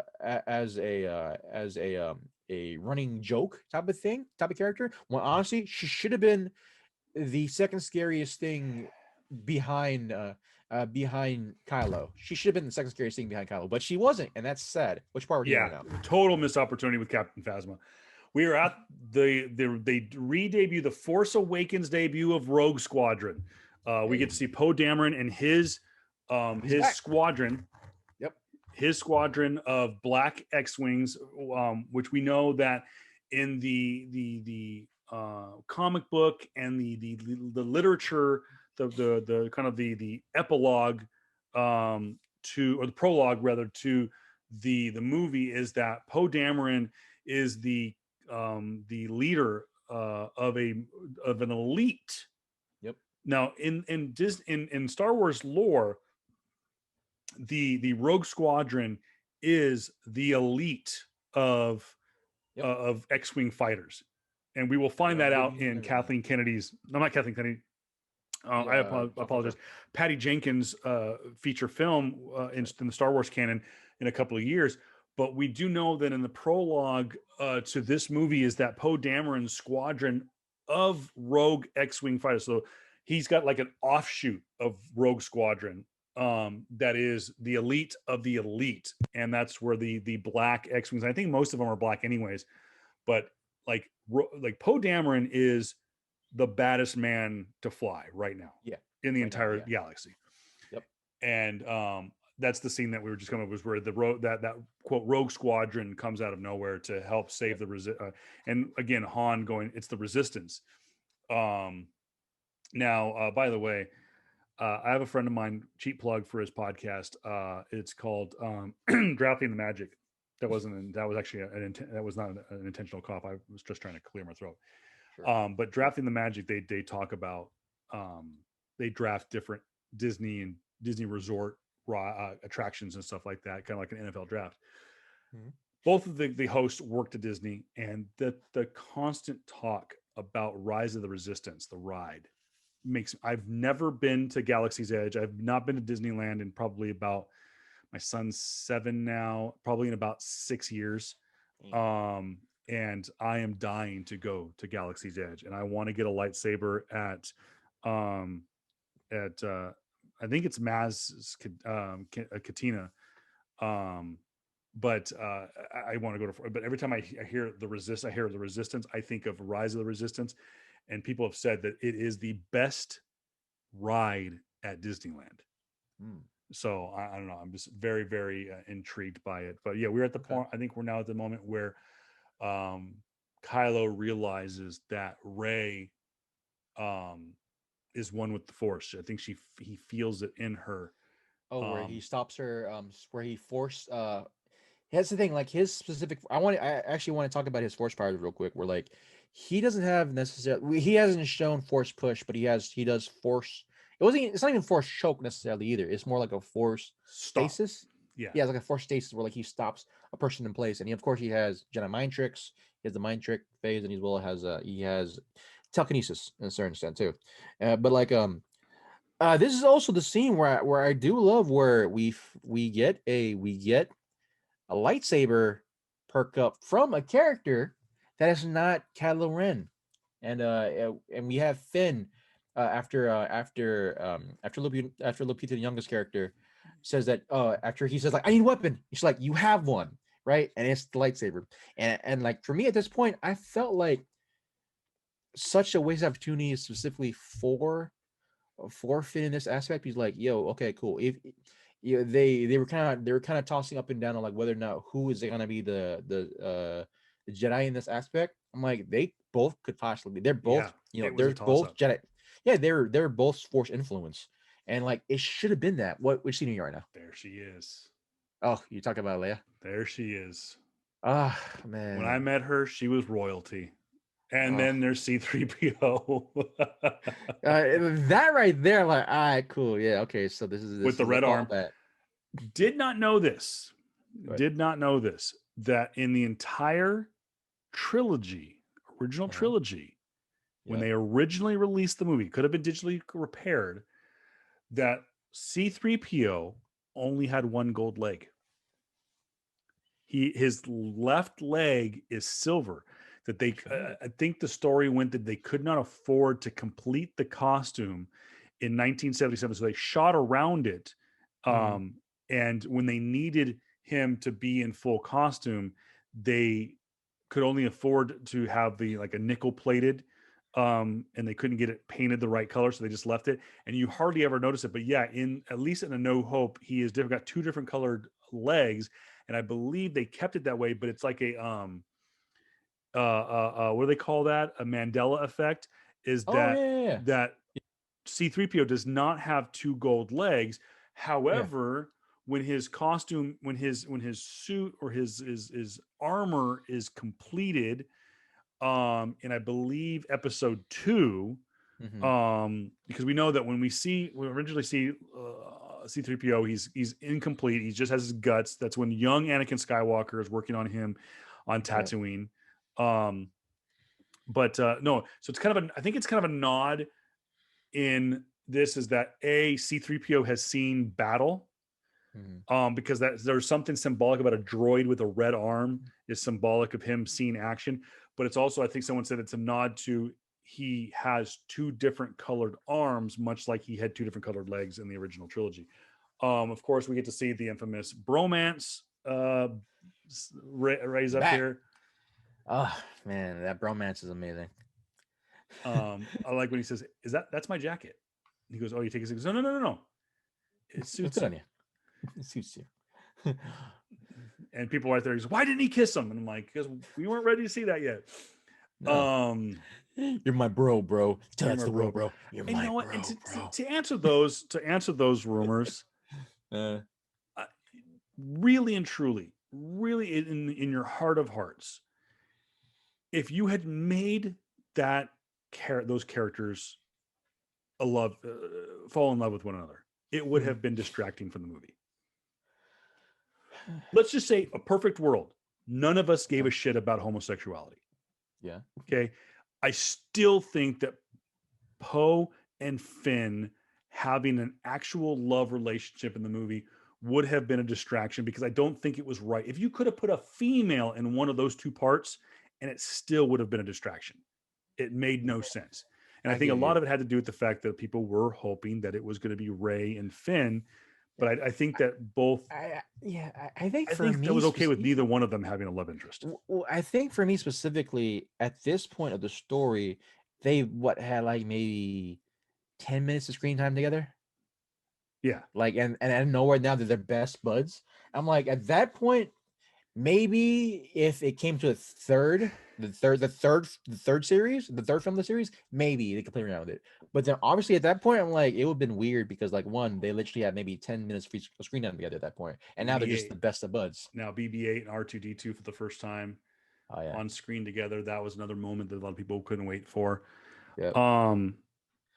Like, I know we're gonna have to we're gonna have to keep on probably push ahead of the actual film, because we're getting like a little bit there in time, but there's a lot of, for me, missed opportunities. For me, I think the biggest one is that I think Finn, for me specifically, should not have fought that when his first lightsaber duel against the traitor guy, right? Against the traitor stormtrooper. It shouldn't have been against that stormtrooper. It should have been against Captain Phasma, for me. Yeah, and by the way, that people, it's not as, and people always say like that's not as official. At the time, that was not his official call sign, but it has gone on to be that the stormtrooper he does fight, is call sign is now TR8TR, is what so it is traitor. So people go like, what was his official call sign? That was the stormtrooper, and he is known as, I believe, I think it's TR8TR. Trey, or yeah, I think it's what it is. Yeah, trait. So, yeah, maybe it's TR8R. So nonetheless, I think that might even have to go look in the IMDb. I think that is by far the theme of Force Awakens was missed opportunities. Great film. I would definitely still put like an 8 out of 10 for me. I probably put high 7 for me. But it's there were so many missed opportunities, but I still think, like I said, the best way to describe it, and I will say this to the day I die, is that it is a love letter to the original trilogy. We talked about the acting in it was very good. I actually, going back to Maz Kanata, I love the character. I do wish she would have gotten more screen time, but I think what's also cool is she is such a fan favorite that this is left Lupita Nyong'o just one little call to her resume away from the quote unquote trilogy, and that is to have been in Star Wars, to have been in Marvel, and to be a Disney princess. And though I do not believe, I'm going back to her, I'll have to go to her IMDb. I do not believe that Lupita Nyong'o has ever appeared in a Disney movie. Not yet. But of course, we do know that Lupita Nyong'o plays the love interest of T'Challa in Black Panther, and she played it phenomenally. Her name escapes me right now, specifically in Black Panther, but because I always think of Shuri and I think of but just her specifically, I can't remember right now. But there's so many. Going back to the movie, talking back, there's just so much missed opportunity. One, like, just there was so much built around the Star Killer, where like it should have lasted more than one episode for me. Like, all right, cool. They basically JJ is basically kind of just rehashing A New Hope, and making it new, or making it a newer version of it for today's generation. Cool. We have something bigger than Star Killer, right? And to start, we have something bigger than Death Star. We have the Star Killer, and for me, Star Killer is great because, one, I hope they canonize the video games, where Star Wars Unleashed actually had a character named Star Killer. He is the badass that is in that movies. Hopefully that, and those games, hopefully they'll canonize, as well as just like the fight scenes, specifically the fight scene also with Kylo and Rey, where, to me, honestly, I think it was at this point where we find out that Rey is a little bit more, possibly more force sensitive than Finn, but like it's right like here where Kylo is trying to get into her head. It's crazy for me specifically because, like, at this point, we just thought Rey was just Rey, and then out of nowhere, her spike increase of like being force sensitive just went super up. Like, at this point now, during in the movie, where she's gonna basically not one just fend off Kylo's attempt to try to get her brain, but she peers into his brain.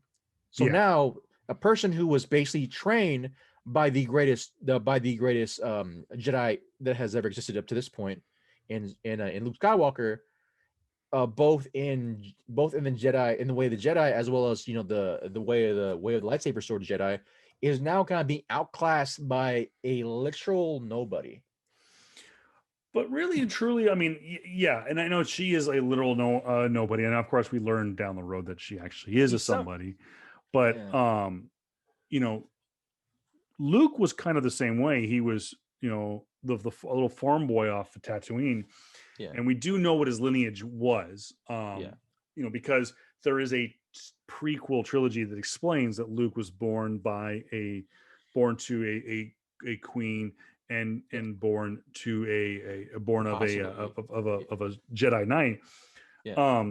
But he doesn't pick up his force abilities.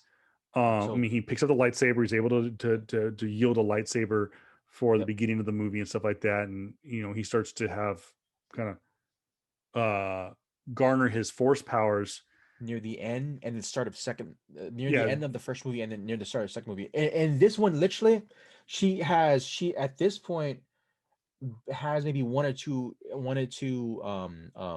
she has now at this point 1 to 2 interactions with the Force as an actual entity now, right? yeah Where she gets held by Kylo's stasis force, as well as getting the mind trick on her, right? Or yeah maybe even we can go back to the two where she has her nightmares, where some people would say that actually be like force thought or something like that, where like she is looking into different memories, looking into different aspects, and looking into the memories of what Luke's saber was, right?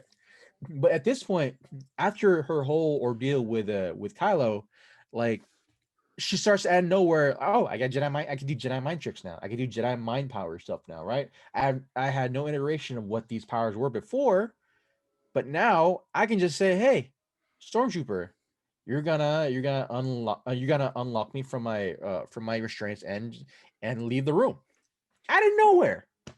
But well like, I think because she knows that Jedi mind tricks will work on the weak minded, so she's like, why not give it a shot? I mean, we've all done it, yeah, we've all done but like, let's see if but this works. But that's the thing, though. Like for me, okay, so now this is the point of where like I become super analytical into the story now, where I shouldn't be.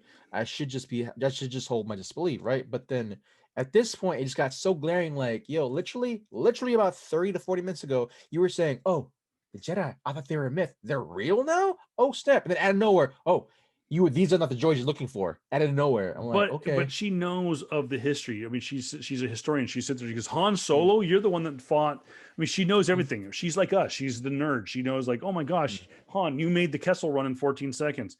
No, it was 12. But I mean, at least she 12. knows the reference. So it's like, Yeah. I think she knows her history and knows, like, shit, I might have force powers. Let's give it a shot. I get where people do come from. Like, yeah, Yeah. 10 minutes ago she was questioning everything, and now she's like, Yeah. yeah, these aren't the droids you're looking for. By the way, Yeah. too, for those of you who don't know, this is how big this movie is. People were lined up, especially those in Great Britain, were lining up to be in this movie. The stormtrooper that she says, will remove the restraints and walk out of the room. The actor behind that stormtrooper outfit was none other than James Bond himself. That was Daniel Craig. That's right. That's right. Um, there are What? a litany of people who played stormtroopers in the trilogies. I do know at one point Kevin Smith, the famed director, was a stormtrooper, but he actually broke something on set while he was visiting and was cut from the movie. Um, Of course. which of Of course. course leads to for those of you who don't know, and of course they're setting up the they're in the hologram scene. They're setting up the attack on Starkiller Base. For those of you who don't know what happened, J.J. Abrams films the movie. Kevin Smith, huge Star Wars nerd, much like everybody else. A New Hope was a movie that set him on his course towards being a filmmaker. JJ invites him on set, says, "Do you want to be a stormtrooper?" Because he knows that he can fight anonymity if he puts him behind a mask, and he doesn't have to pay him to be an actor. Blah blah blah blah, which is fine. You tell Kevin Smith he's going to play a stormtrooper in a Star Wars movie, like, I'll do yeah, just like JR and I would. And by the way, JR, you're flickering like you're a freaking Force ghost right now. It's kind of tripping me out. No, it's it. actually working, dude. It's actually kind of cool. I keep looking out of the corner of my eye and I see you flickering blue, and I'm like, "What are you, freaking Sir Alec Guinness?" But no, it's all good. Fast forward to summer of 2015, Hall H, JJ. It's been a long day in Hall H. Star Wars is not the last. Excuse me, not the last panel of the night in Hall H. It's actually Kevin Smith. And that particular day, they were bringing the movie Yoga Hosers to Hall H, which was his Canadian kind of slapstick dramedy. And it was going to be Harley Quinn Smith's debut in Hall H, and she was hosting her dad's panel. Well, at the end of the Star Wars Force Awakens panels, which was almost an hour and a half, 2 hours long, and you've got 7,500 people in Hall H. JJ famously says, "Do you guys like music, the music of Star Wars?" "Yeah." "Do you guys want to go to a concert outside that plays nothing but Star Wars music?" "Yeah." And there's a great line on Kevin Smith's Twitter account that night. He goes, it was like as if 7,000 voices were silenced all at once by the offer of a free concert. And he walks off, JJ walks off stage, and there's Kevin Smith sitting at the bottom of the stairs, and JJ looks at him and goes, "Oh shit." And he goes, "Yeah, dude, did I kick your dog or something? Like, really?"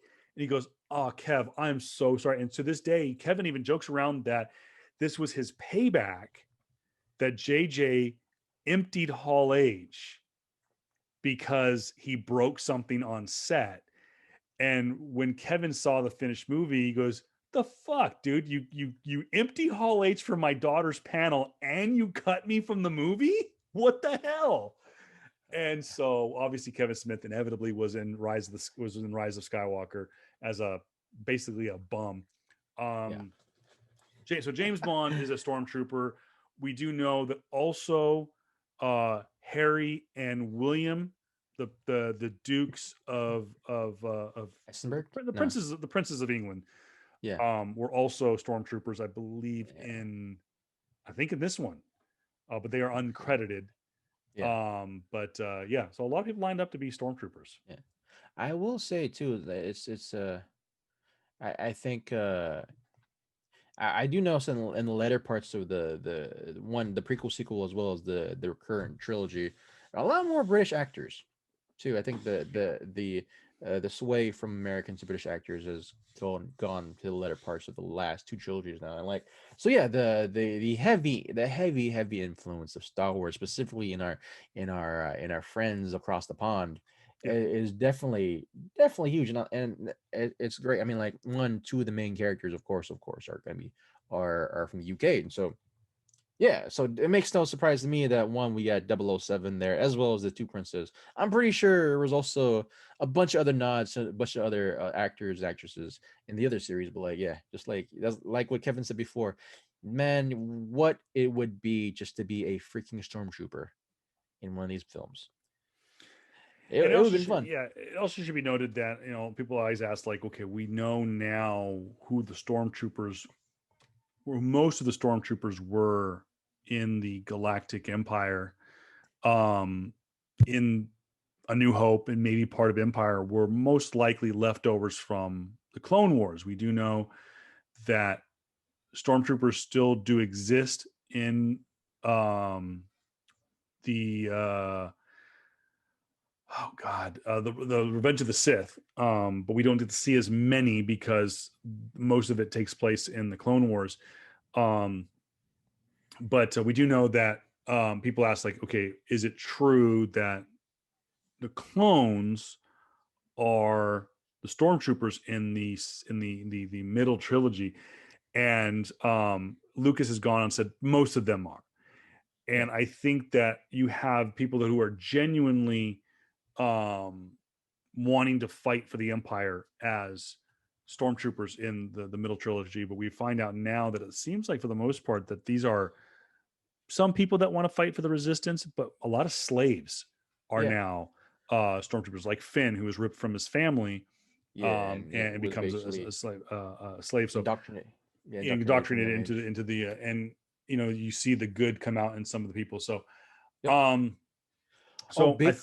ahead, sir. Before which part are you right now? Right now, we're at the part where Rey is playing the part of Obi-Wan Kenobi, and she's scaling the inside of the Starkiller base, trying to shut the thing down. Rey basically plays Princess Leia, Luke Skywalker, Han Solo, and Obi-Wan Kenobi in this movie. Yep, and even to a certain extent too. Yeah, even to a certain extent too. I was gonna probably add in another character, but I just can't think of the one. But actually, yeah, she kind of plays a little bit Chewie too, even with Chewie. But I was gonna say too, how do we feel about our current angsty bad boy, Kylo Ren? We had the reveal of him being the son of yes, that's right. We did get to see it, and there's a moment. There's a moment where Kylo has Rey in his arms and he's carrying her onto his ship, and Han goes to and he can't say it. And he wanted to yell, "Ben!" and yell at him. Mhm. But he didn't know what to do. And I forgot about that moment where he holds Leia and says, "I saw our son." And it's Yeah. revealed that Kylo is Ben Solo. Yep. Um, Ben Solo, aka Jason Solo, because Ben Solo is the younger brother, and we never see him we'll never see him anymore. But yeah, but but I say Ben Solo was a character in the extended universe. yeah, Ben Okay. Solo, because Ben Solo was the youngest of the three children of Han and Leia, and so the two main ones, of course, were, well, they're all main, but the two ones with a huge focus on them was going to be Jason and Jaina. And so those were the two twins that were like that had the force powers together, that can able to see, connect to each other and all that stuff, right? They're basically, like I said before, they're basically Kylo and Rey. That's why I feel like, like you see a lot of inspiration from the extended universe here, because like Jason and Jaina, like Jaina's husband is, I think, was force sensitive as well. Yeah. And to me, that should have been Finn, but hey, we'll never see that portion. But going back onto Kylo, I never knew that they would go emo. I'm kind of happy they did. For me, I think that was part of the reason why, and I'm kind of taking down the screen here for a second for those of you yeah, watching the YouTube video, because yeah, I did the thing. Good. we're getting down to the nitty gritty here. Um, I liked it. For me, we never seen the whole type of thing, and I feel like we've come a little bit farther in time, because even with 2005 being the last Star Wars movie before Force Awakens, like we have Kylo Ren trying to be the edgy edge lord, yeah, of his grandfather, and like pre Vader, like he's trying to be like still have his parts Vader, right? Like yeah, he was the edgy edge lord. He'd be willing to kill he has killed technically all the women and children, right? yeah. We find that out in kind of Literally in the the force, the kind of the flashback force scene with when Rey gets her hands of the on the of the lightsaber. He lightsaber. sees that she has a force dream, Yeah. and it could be too that maybe the symbolism is that lightsaber. And I thought, I started thinking about this, Hmm. was that lightsaber Mm. has only been in 4 movies. Well, no, I take that back. It's been in all 3 of these trilogies. Yeah. But one of the most famous lightsabers in all of the Star Wars saga at this point had only been in 3 movies. It was in Revenge of the Sith. Yeah. The last time it was with Anakin. Yeah. Obi-Wan salvages it. Mm-hmm. And of course, there, by the way, real quick, there was a quick cutaway. That was the first time we got to see Leia. I'm sorry, Carrie Fisher's daughter. Yeah. What's his name is Bobby something. But of course, she becomes a more prominent character. Well, sort of a prominent character in the next 2 movies. Nonetheless, we see Obi-Wan saves the lightsaber, and then he holds on to it for 20 something years before he gives it to this farm boy, Luke Skywalker, that he's been overseeing for 20 years. And then of course he loses it in the second movie. So it's one of the most prominent props in the Star Wars universe, the blue lightsaber, because it was Anakin's, and then it was Luke's, and then it was essentially Rey's, and Finn's. Maybe, who's to say that maybe in this particular case, the symbolism is the sword, and that the lightsaber has force powers in itself. That maybe that's once that, but at the same time, Rey doesn't get the lightsaber at that point where she gets force sensitive. But maybe that's my theory out the window. But I don't know. I was sitting there watching the lightsaber, and it's just like, that's such an iconic prop. There also, that also leads back up to the theme of this whole freaking episode, where like there's a lot of missed opportunity. Like what is supposed to be, we were supposed to know the relevancy of that lightsaber at literally the beginning of the second movie, and we all know what happens the second that Luke had it in the second movie, and we'll get to that next week, guys. But for me, yeah, I feel like the lightsaber should have probably played a bigger role, and possibly maybe even a certain medium between Rey's powers, her force powers and just connection one to just to Luke, as well as just like to hopefully kind of hone herself and like try to figure out what the heck she can possibly do.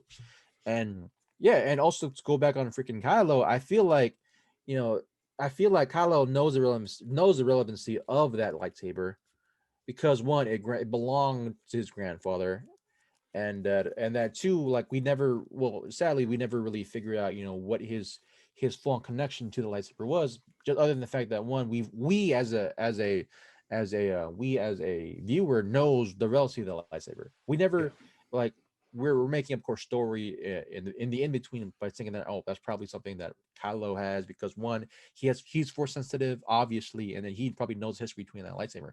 And so I feel like Kylo, one, I think that just them having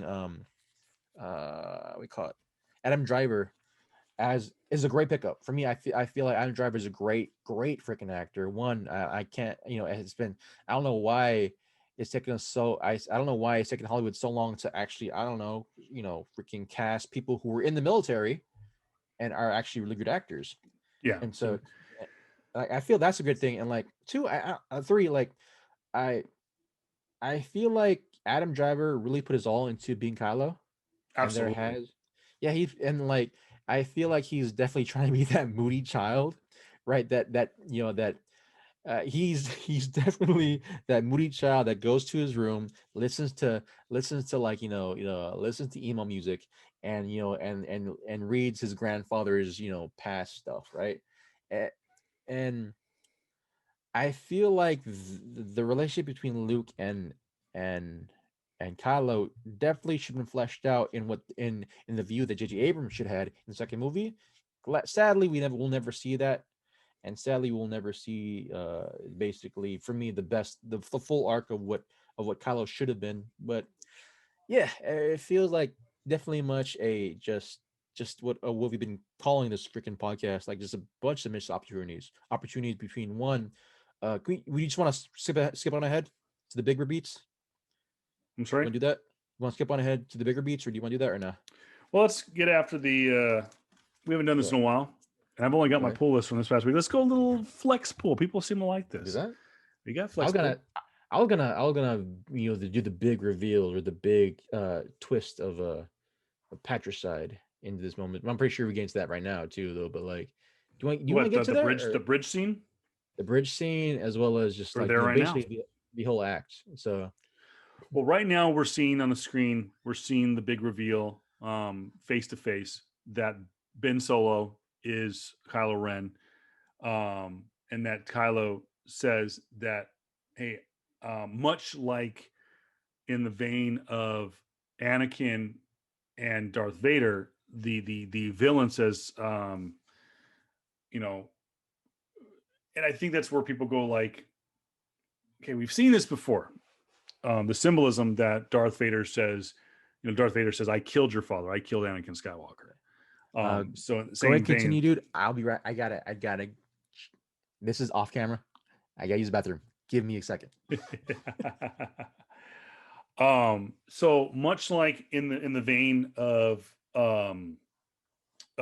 in Obi-Wan explaining um to Luke, that I fought with your father in the Clone Wars. And he goes, your father was seduced and murdered by the Darth side by his young Padawan, Darth Vader. And we see that with Kylo, that he makes the kind of the same reference, that he goes, Ben Solo is dead. Your son is dead. I killed him. I destroyed him. He was weak. And there's a moment where Han talks to Kylo, and it almost seems like maybe Kylo is going to be persuaded by his father to um, come back to the good side. And there's a moment they get closer. And I remember when I saw this coming, I may have been the only person in the theater that saw it coming and went, don't. don't do it. And then you see the lightsaber come out the backside of Han Solo, and he goes, wow, he just killed his father. And a great shot, perfect shot by Chewie. It gave away his position, but he got a perfect shot on Kylo and stunned him, didn't kill him. But no, a poignant scene, very traumatic. To me, one of the most brutally emotional scenes in the movie, along with Han. And it's great. All the emotional scenes have to do with Han. With Han. Yeah. You have Han. You have the Millennium Falcon make its triumphant return. Now, I think the one emotional scene that's not Han's that really gets to me, of course, is the introduction of Rey and her theme. And again, that's the testimony to John Williams and his ability to invoke emotion with music. But really and truly, Han is at the center of this movie. The moment that Chewie and him walk onto the Falcon and says, "Chewie, we're home," it gets you.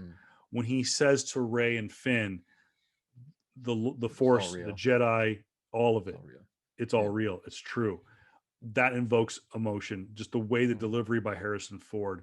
The moment that Han doesn't call out to his son and kind of check swings on yelling Ben when Kylo was carrying the lifeless body of Rey onto his ship, and then the moment that we see Princess Leia, or in this case General Organa, for the first time, and Han and Leia share that moment and said, "I saw our son, and how did he look?" Blah blah blah. And then, of course, the infamous now run through where Kylo runs him through. Yep. It really got to me, and so Han is really the forefront of this movie. I mean, as much as people want to say, I mean, I understand it was written and directed to make Rey and Finn their forefront. And then he goes right there. He goes, that lightsaber, it belongs to me. And not really. He lays no claim to that lightsaber. The lineage ends with Luke if it belongs to Luke's. Yeah, it belongs to Luke. It's just, it's very much like, it's very much in the vein of like of Ben Solo's proclaim heritage of like who he wanted to be, of who he idolized for to be. And like we figure out very much early on, specifically on this film, that Kylo Ren is going to be that tragic character. And we all see, I mean, in the very first movie, that tragic character, I mean, in the very first the very first series, right? The very first film, I feel like the tragic character in that series was somewhat who'd been the tragic character? Maybe Ben, maybe Luke, but I feel like the tragic character in that series should have been Han. And you see in the iteration of this series where like the tragic character is gonna be Ben Solo or Kylo Ren. And I think the Adam Driver was really, really, really good. His first outing as in a Star Wars movie is really, really good. And it sucks that we don't see a full continuation of that arc played out in the way JJ should have wanted to play out. I feel that way. And like I after this part, like, all right, cool. Like, when I first saw that scene, like there was already very few people in the theater when I watched it, but you could hear a freaking pin drop when it happened. You definitely hear a pin drop when it happened. Like the whole thing was just quiet and silent, even after Chewie exploded everything. It was just super quiet. It was same way was the only noise that was said in the entire theater, because I think most of the theater may have saw it coming. I definitely saw it coming, but was sitting there and I was saying, like, please don't kill your father. Please don't kill your father. Please don't kill your father. Don't kill Han. Yeah. And I remember the only audible sound I could make was my buddy and I, Jim, we just sat there in the front row, and it could have been the exhaustion, but we sat there and went, no. And that's all we could get. And there was a woman who sat a couple rows behind us that wept openly, saying, no, like it wasn't like over the top, but it was like, you could tell it got to her. So JJ did a great job at evoking emotion Yeah. with Han Solo, and I know that. Yeah, easily. Han was definitely the linchpin of this particular movie, and I feel like that probably would have that's the downfall, specifically now looking back at it with this series, because like one, you gave such a huge part to a character you killed off within the first movie. Yeah. And I feel like the linchpin for the second movie should have been Leia, but they legit Mary Poppins her to the point where like she was like, all right, we might never see her quote unquote kick the bucket, right? And so it just felt very much in that room of like, all right, cool. I think they gave way too much. For me specifically, I think they gave way too much, or they banked way too much on the death of Han Solo. Where for me at this point, the other two movies are kind of just pale in comparison, way more now because of just the death of Han Solo and how much he was so much of a linchpin within the first movie. Looking back at it, and we'll get to the other trilogies, and again, spoiler alert for those who haven't seen Last Jedi and Rise of the Skywalker. Looking back at it, I'm wondering if they had a crystal ball, how would they have handled the trilogy? Because we know that Han Solo, one part of the trilogy, the holy trinity that is Star Wars original cast, being Han, Luke, and Leia. No disrespect to Peter Mayhew, and the guy and the actors who played both C-3PO and Han and R2-D2, but we do know that the holy trinity of the Star Wars movies are Luke, Leia, and Han. If they had a crystal ball and knew, hey, Carrie Fisher's gonna pass away shortly after The Last Jedi wraps, do you handle that differently? Do you kill her hot? Do you kill her off in that movie? Because if you look at it, it seems like they had the intention of individually killing off each character. Again, spoiler alert, they kill off Han Solo in Force Awakens. They kill off Luke Skywalker in Episode 8, and then they kill Princess Leia in Episode 9, which, by the way, again, hindsight's 2020. If they knew that Leia wasn't going to make it, if Carrie Fisher wasn't going to make it, I would have liked to have seen her get her ending, so to speak, her send off, like she did in Rise of Skywalker. That's the way she kind of like I've breathed my last breath. I've busted my ass for 30 years, 30, 40 years as a princess, as an ambassador, as a princess, as a warrior, as a general, and I'm exhausted, and I've seen it to the very end. So I get why they needed her in Episode 9, but who's to say? Because I was not a fan of the way Mark went out with the way Luke went out in Episode 8. We'll get to that train wreck here next week. While the movie is wrapping up, because we've seen Starkiller Base now exploding, semantics at the end.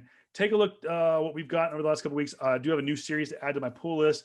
MODOK got a new series, limited series called MODOK Head Games.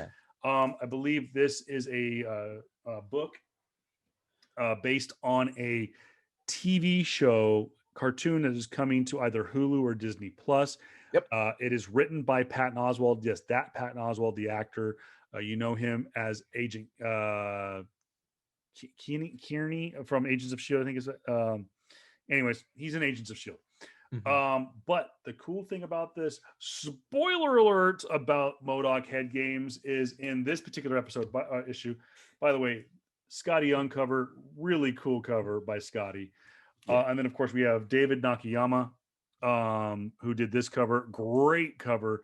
We get to see the return of one of my favorite characters of all time. We have not seen her in over a year. We get to see Gwenpool come back. And of course, the last time we saw MODOK and Gwenpool in the same book, we know what happens there. The pink merc takes out Senior Head Games. We got ourselves Dark Knight Death Metal issue number 7 from, of course, the great tandem of Snyder and Capullo. This is a Finch cover. Let me see. Yep. Wait. Wow, that's actually it's the Finch cover. Okay, there's a I think David, it's no, not David Finch. That's the not David director. Finch. Yeah. You're gonna have to help me out on this one.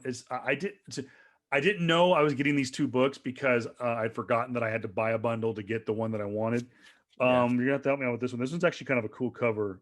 Let me see. Um, Ooh, that is distinct. I want to say Boss Logic, but that's not. Is that Jay Lee? No. no, it says June. J June. Jay June. That's a new cat I haven't heard of. Probably That's within this. That's probably within the same realm of like art germs, like students per se. But could be. I'll do some research on this. But speaking of which, speaking of Stanley Lau, this is Art Germ's cover. Gonna have to explain to the listeners, for those of you who are listening to this, it's kind of a dark, shadowy, ghostly figure of the Dark Knight no, is it Dark Knight Batman Who Laughs? I'm left. Yeah. It's God, I'm trying to think of what it reminds me of, but is there a significance of this kind of? It looks like the shadow looks like almost like a dark ghost of it. He turns into a god. Oh, sweet Jesus.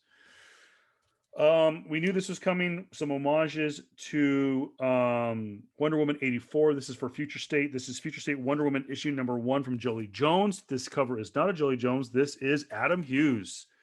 With a 80 Wonder Woman 84 tribute cover. Yeah. Excellent job by Adam. Adam Hughes. I gotta buy Adam's one. a hit or miss artist for me. I gotta buy mine. This is Jolie's cover, I believe. That first cover, actually, the yellow one is actually from Jay Lee. It is Jay Lee. Okay, we've got Wonder Woman. The new Wonder Woman from Future State. This is the not the Amazonian. This is kind of the Brazilian. Yeah, the actual Amazon, the actual Amazon. Yeah, Amazon. Yeah, that's if I remember correctly, that's Emanuela Lupacino. Yes.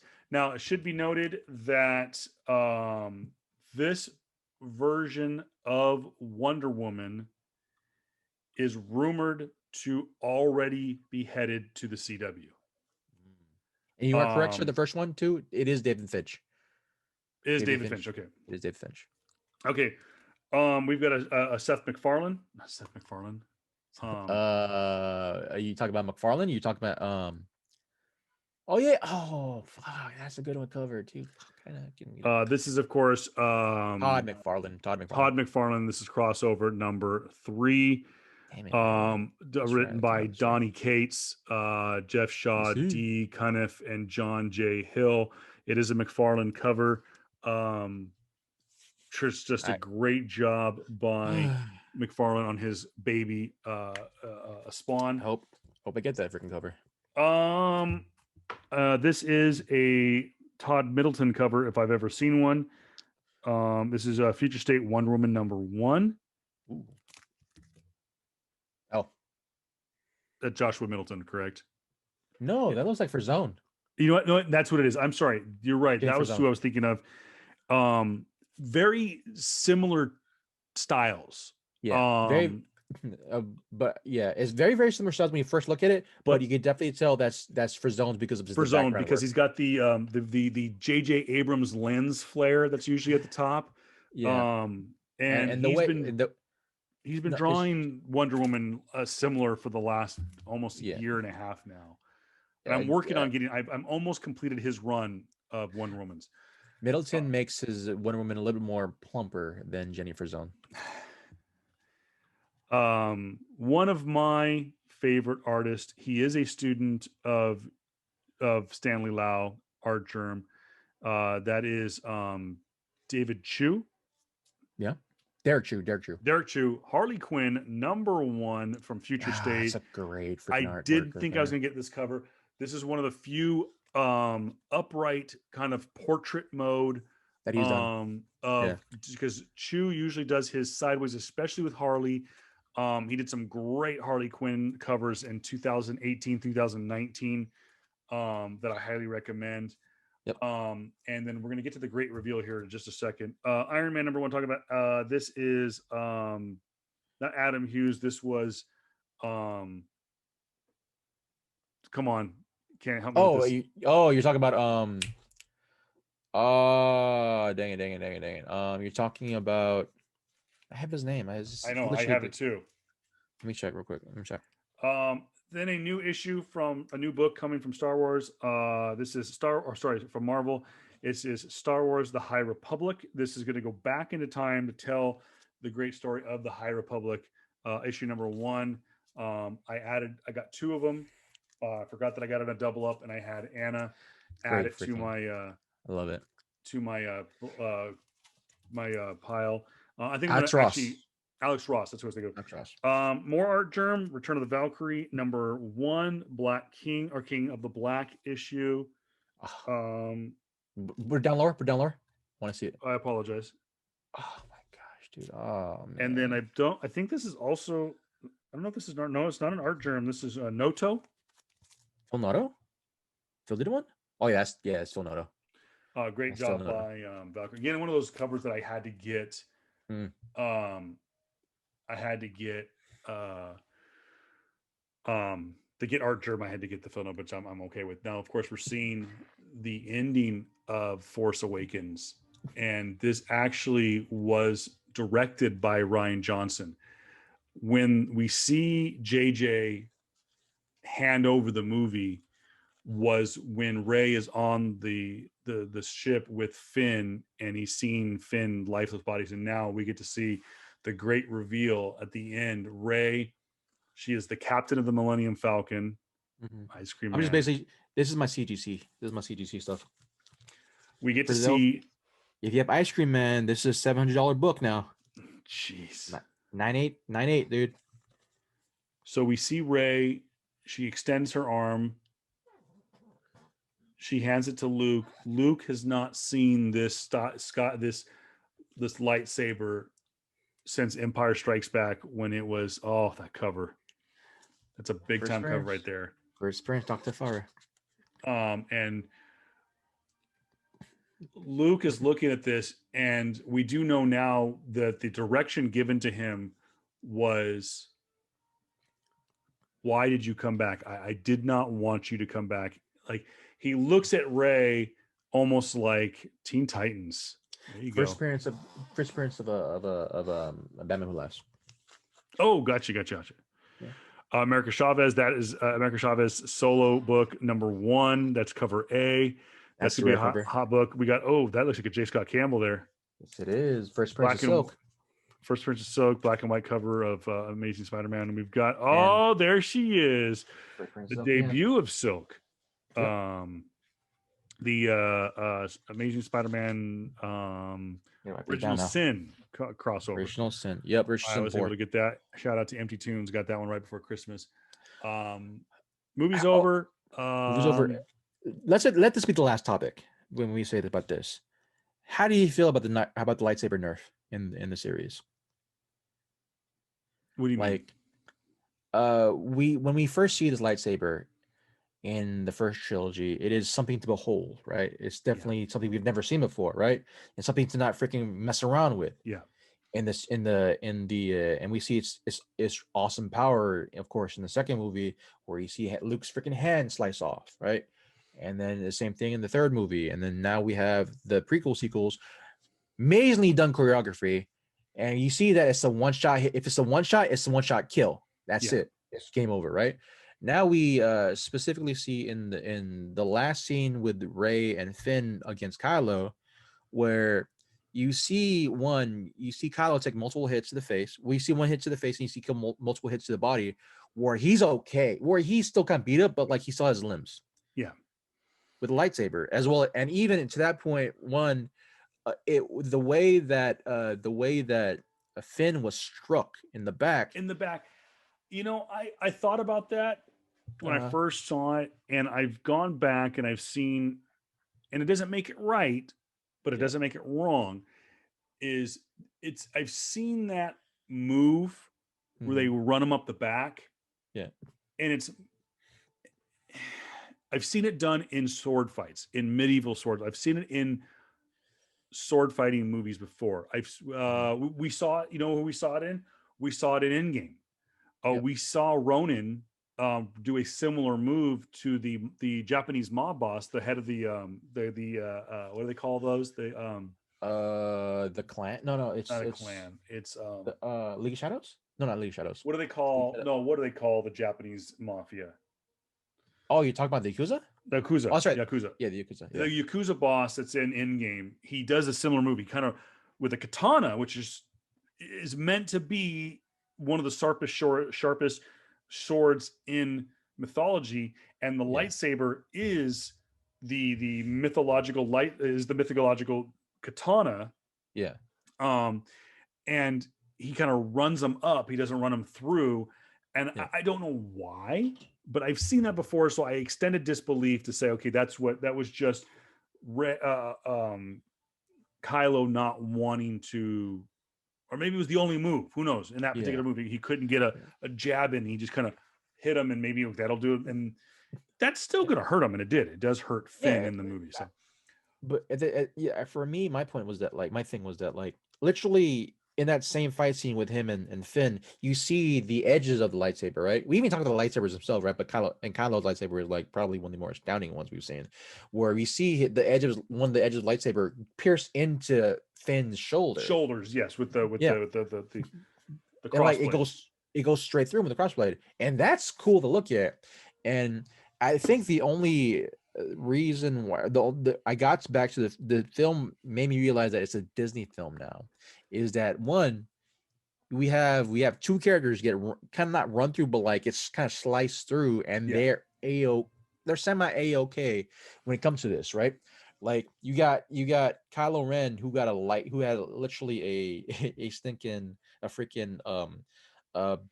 you had Chewie's freaking big his big laser blaster, the whole thing gets shot straight through. We see throughout the film that that Chewie's laser blaster specifically blows people up, and you see that light blaster goes straight through Kylo, and then you also see now that you see the slice in the back of a Finn, as well as the multiple slashes that Rey did to him. And so I'm like, okay, lightsaber type of thing, right? This is also kind of forgoing the fact that one, out of nowhere, Rey got a force boost out of nowhere, and started to overcome Kylo, who's trained, by the way, multiple years over, by the way. But then, hey, it's near the end of the movie, so they kind of patch it up. So I get it, but I think for me, like it became a Disney movie when it really made itself known in my mind that it's a Disney movie now, that because of the lightsaber scene. Yeah, I'm like, okay, I know that's just like it came with the territory. We get new Star Wars movie, but at the same time, it looks it's a Disney Star Wars movie now. So all right, cool. Well, it should be noted that when it comes to we've now seen 9 movies. We've now seen the original prequel trilogies. We saw the original trilogies. We've seen Rogue One. We've seen Solo. We've now seen Revenge of the Sith. I'm sorry, the Force Awakens. So we've seen 9 movies. Yep. And it should be noted right now, with 2 movies to go, my top 5 is set. I'm gonna spoil that for those who give a damn. As of right now, with 2 movies to go, neither make my top 5. So that's a foreshadowing. Right now, my top 5 out of the Star Wars Skywalker saga. Number 5, Return of the Jedi. I've always loved that movie. It actually, for the longest time, was my number 1. Number 4 is Rogue One. Number 3 is The Force Awakens. Number 2 is Empire Strikes Back. And my number 1 Star Wars movie is A New Hope. It's where it began. I look at it from a complete, and some will say that Empire Strikes Back was the complete cinematic masterpiece. What they were able to accomplish in 1977 with that movie is, you can't do it, because everything's so computer animated. It's almost like you're constantly cheating in movies nowadays. Yeah. And until we actually build full scale battleships and a full scale Millennium Falcon, and you make it fly, and you create a full size X-wing and you make it fly, and you create an actual lightsaber and make it work like a sword. There is no precipice that can be outdone than it was A New Hope, because they were able to accomplish so much with so little in a time where people go like, you're gonna do what? So that's why it's always been my number one. Where do you stand right now? Where does Force Awakens rank in your? It's weird because I think at the time when with all the movies except for the spin-off series of the new trilogy, right? I think I would have had this one probably maybe four, which one, of course, one for me is gonna be Empire Strikes Back, two is gonna be A New Hope, and three is gonna be Jedi or Return of the Jedi, and then four will be this movie, and five would have been I think maybe episode 3. Okay. Yeah. A lot of people But do this is like Revenge of the Sith. Yeah. but this is before the prequel sequels, right? Right? Or this is before the spin-off sequels of this current trilogy. Yeah. Right So now, technically, yes. Yeah. Technically, Force Awakens, and then The Last Jedi, and then Rogue One. Well, I'll take that back. No, Rogue One comes out after The Force Awakens. Yep. Then The Last Jedi, and then Solo, because Solo was never given a fair shake because it came out after The Last Jedi.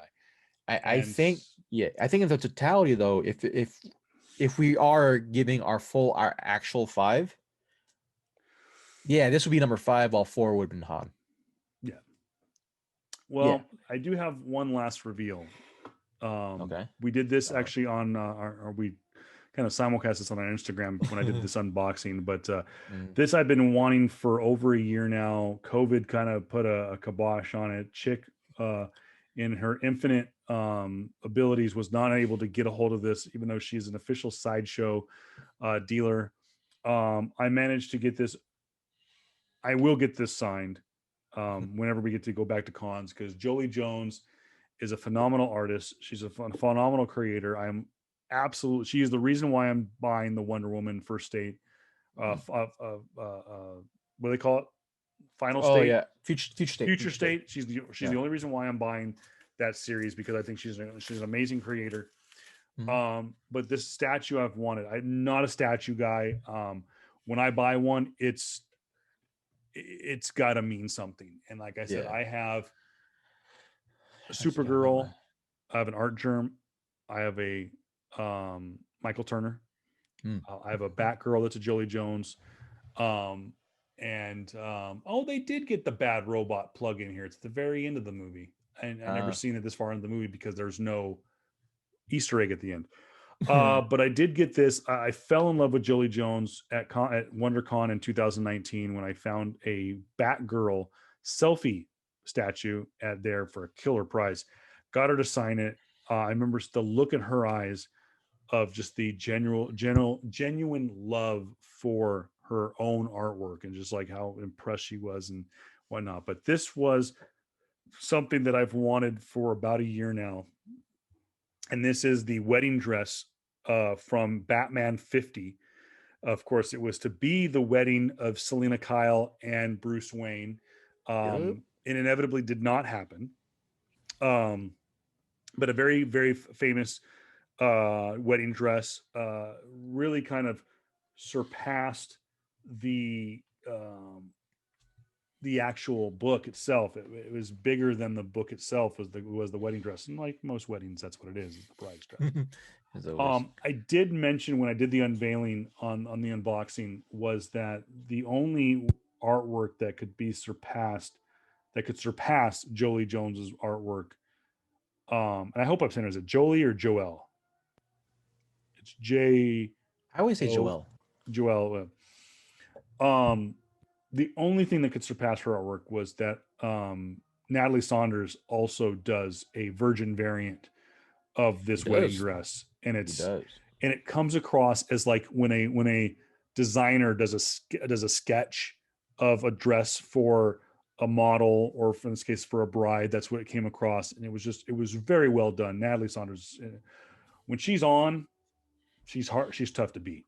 Yep. But no, great statue. This is going to be added to my collection of great statues, along with my collection of Funkos of the child, aka Baby Yoda, aka the name I cannot mention, because JR has not seen season 2 of The Mandalorian yet. I have not yet. So now that you've dusted off COVID, it's time to get after it, bro. I get to it. All right. Well, it's been fun, JR. It's been a couple of weeks. Yeah. Glad you're feeling better. Glad we got back after man. it. Don't forget, anywhere podcasts are available. If you're listening to this, watching this on video format on our YouTube channel, don't forget to subscribe to our audio format at PS Comics I Love You on Spotify, Instagram. on I'm saying the audio format. If you're watching on video, don't forget to subscribe to the audio format. Spotify, Anchor.fm, Apple, Google, and iHeartRadio. Also available on Amazon Music now. We made that announcement. Well, I made the announcement because we had no shows to make the announcement on. It's available now on Amazon Music. I'm working on a couple of episodes are missing. I don't know what happened. I'm working with some technical people at Amazon to get that fixed, but I believe like the last 3 episodes are missing on Amazon Music, but I'm going to try to get that fixed. If not, you can always connect your Apple Podcast or Google Podcast apps to your Amazon devices in home, like the Alexa or the Echo, whatever you want to call it. But all right, guys, Jerry, any final words? No, just the reason I had kind of a scowl on my face earlier because you brought up a name that I did not want to hear. Who did? You know who it is. You know who it is. The Catwoman artist. Oh, did I say what? You don't like Selena Kyle? No, not Selena Kyle. She's amazing. I'm talking about side topic. The artist who did the one that you're talking about. Oh, Natalie. Yes, there is. We won't get into it. There's some. And hey, it's fine. There's some stuff. There's some drama that took place behind closed doors. She's a great artist, but there was some stuff that took place. Yeah, we won't get into it. It's not our place. But I do know that. I will say this. In my time of need, last year, it was almost like a Force ghost. They came out of nowhere. Natalie Saunders, a world-renowned artist, highly sought after at Comic-Cons from sea to shining sea.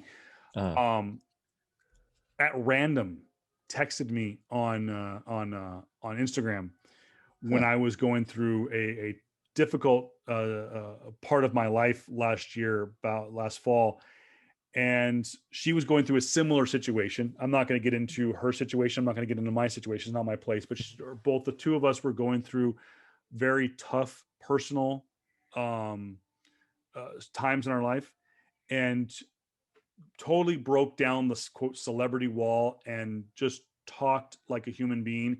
And we had extended, lengthy conversations about our kids, about our life,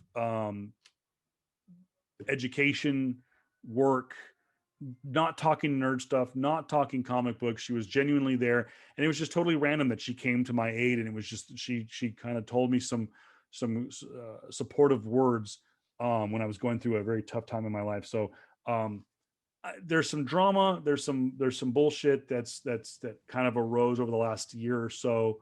It's unfortunate because again, she can be a very good person and a very good artist, but I know where JR is going. We're not going to get into it. So it's been longer than a year, but it's been longer than 2 years. But it's just very much. We all have that thing where like when we hear a certain name, it just brings up not for me, not horrible feelings, just more like a bad taste in my mouth type of thing. So I think that's the dickhead who created Deadpool. I can't even think of his name. Well, he's like Voldemort. You just don't need to say his name. Yeah, I think I got one person worse than that for you specifically, but that's neither here or there. We'll say that off topic. Well, I will say this. I'm feeling kind of toasty right now. Okay. shout out to a good friend of mine, Ryan, who Brian, I think it is. Oh actually. yeah, the beer. Anyways, well, I actually don't think Jerry. I don't think you ever met this guy, but Oh nonetheless, no, I thought it was the same guy that like we had like. Oh, that's go ahead. Continue. anyways, he has got this is a new beer I'm trying. It's called Kilowatt Pale Ale. It is from Kilowatt Brewery Company in San Diego. I got this as a Christmas gift. This was brewed on December 28th. It's a 5.6% alcohol per volume. And the reason I'm going to pound the rest of this beer is because the last two movies we have are The Last Jedi and The Rise of Skywalker. Oh man, that's gonna be gonna be interesting. But yeah, guys, thank you very much for your patience, guys, for this podcast. Thank you very much for your support as well.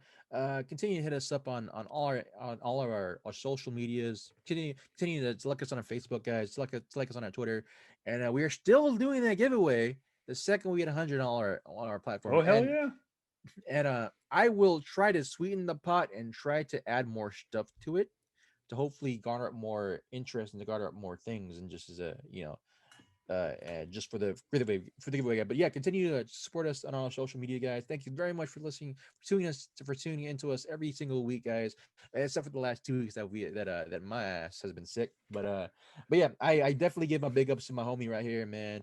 The one, the only Kevin Bello, who's been holding it down for our podcast after I just been have caught the corona. But yeah, guys. Well, hopefully we'll get back. We'll definitely get back to our weekly scheduled podcast, our weekly scheduled programming, and we will definitely see you with a very rant-filled podcast next week. Don't forget, Last Jedi is next week, and then we will wrap things up with the Rise of Skywalker, and then we are going to do one last Star Wars episode, and that is where we're going to kind of put a pretty little bow on the TV side of the Star Wars saga, and that is not. I'm talking about not the holiday special. We're going to talk about.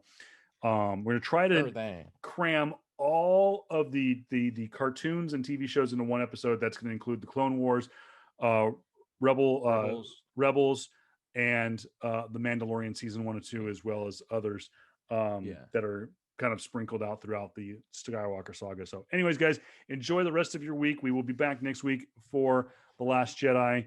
And as always, peace. Peace. I feel like Will Smith. I need to hit a button now. Bloop. Shoot.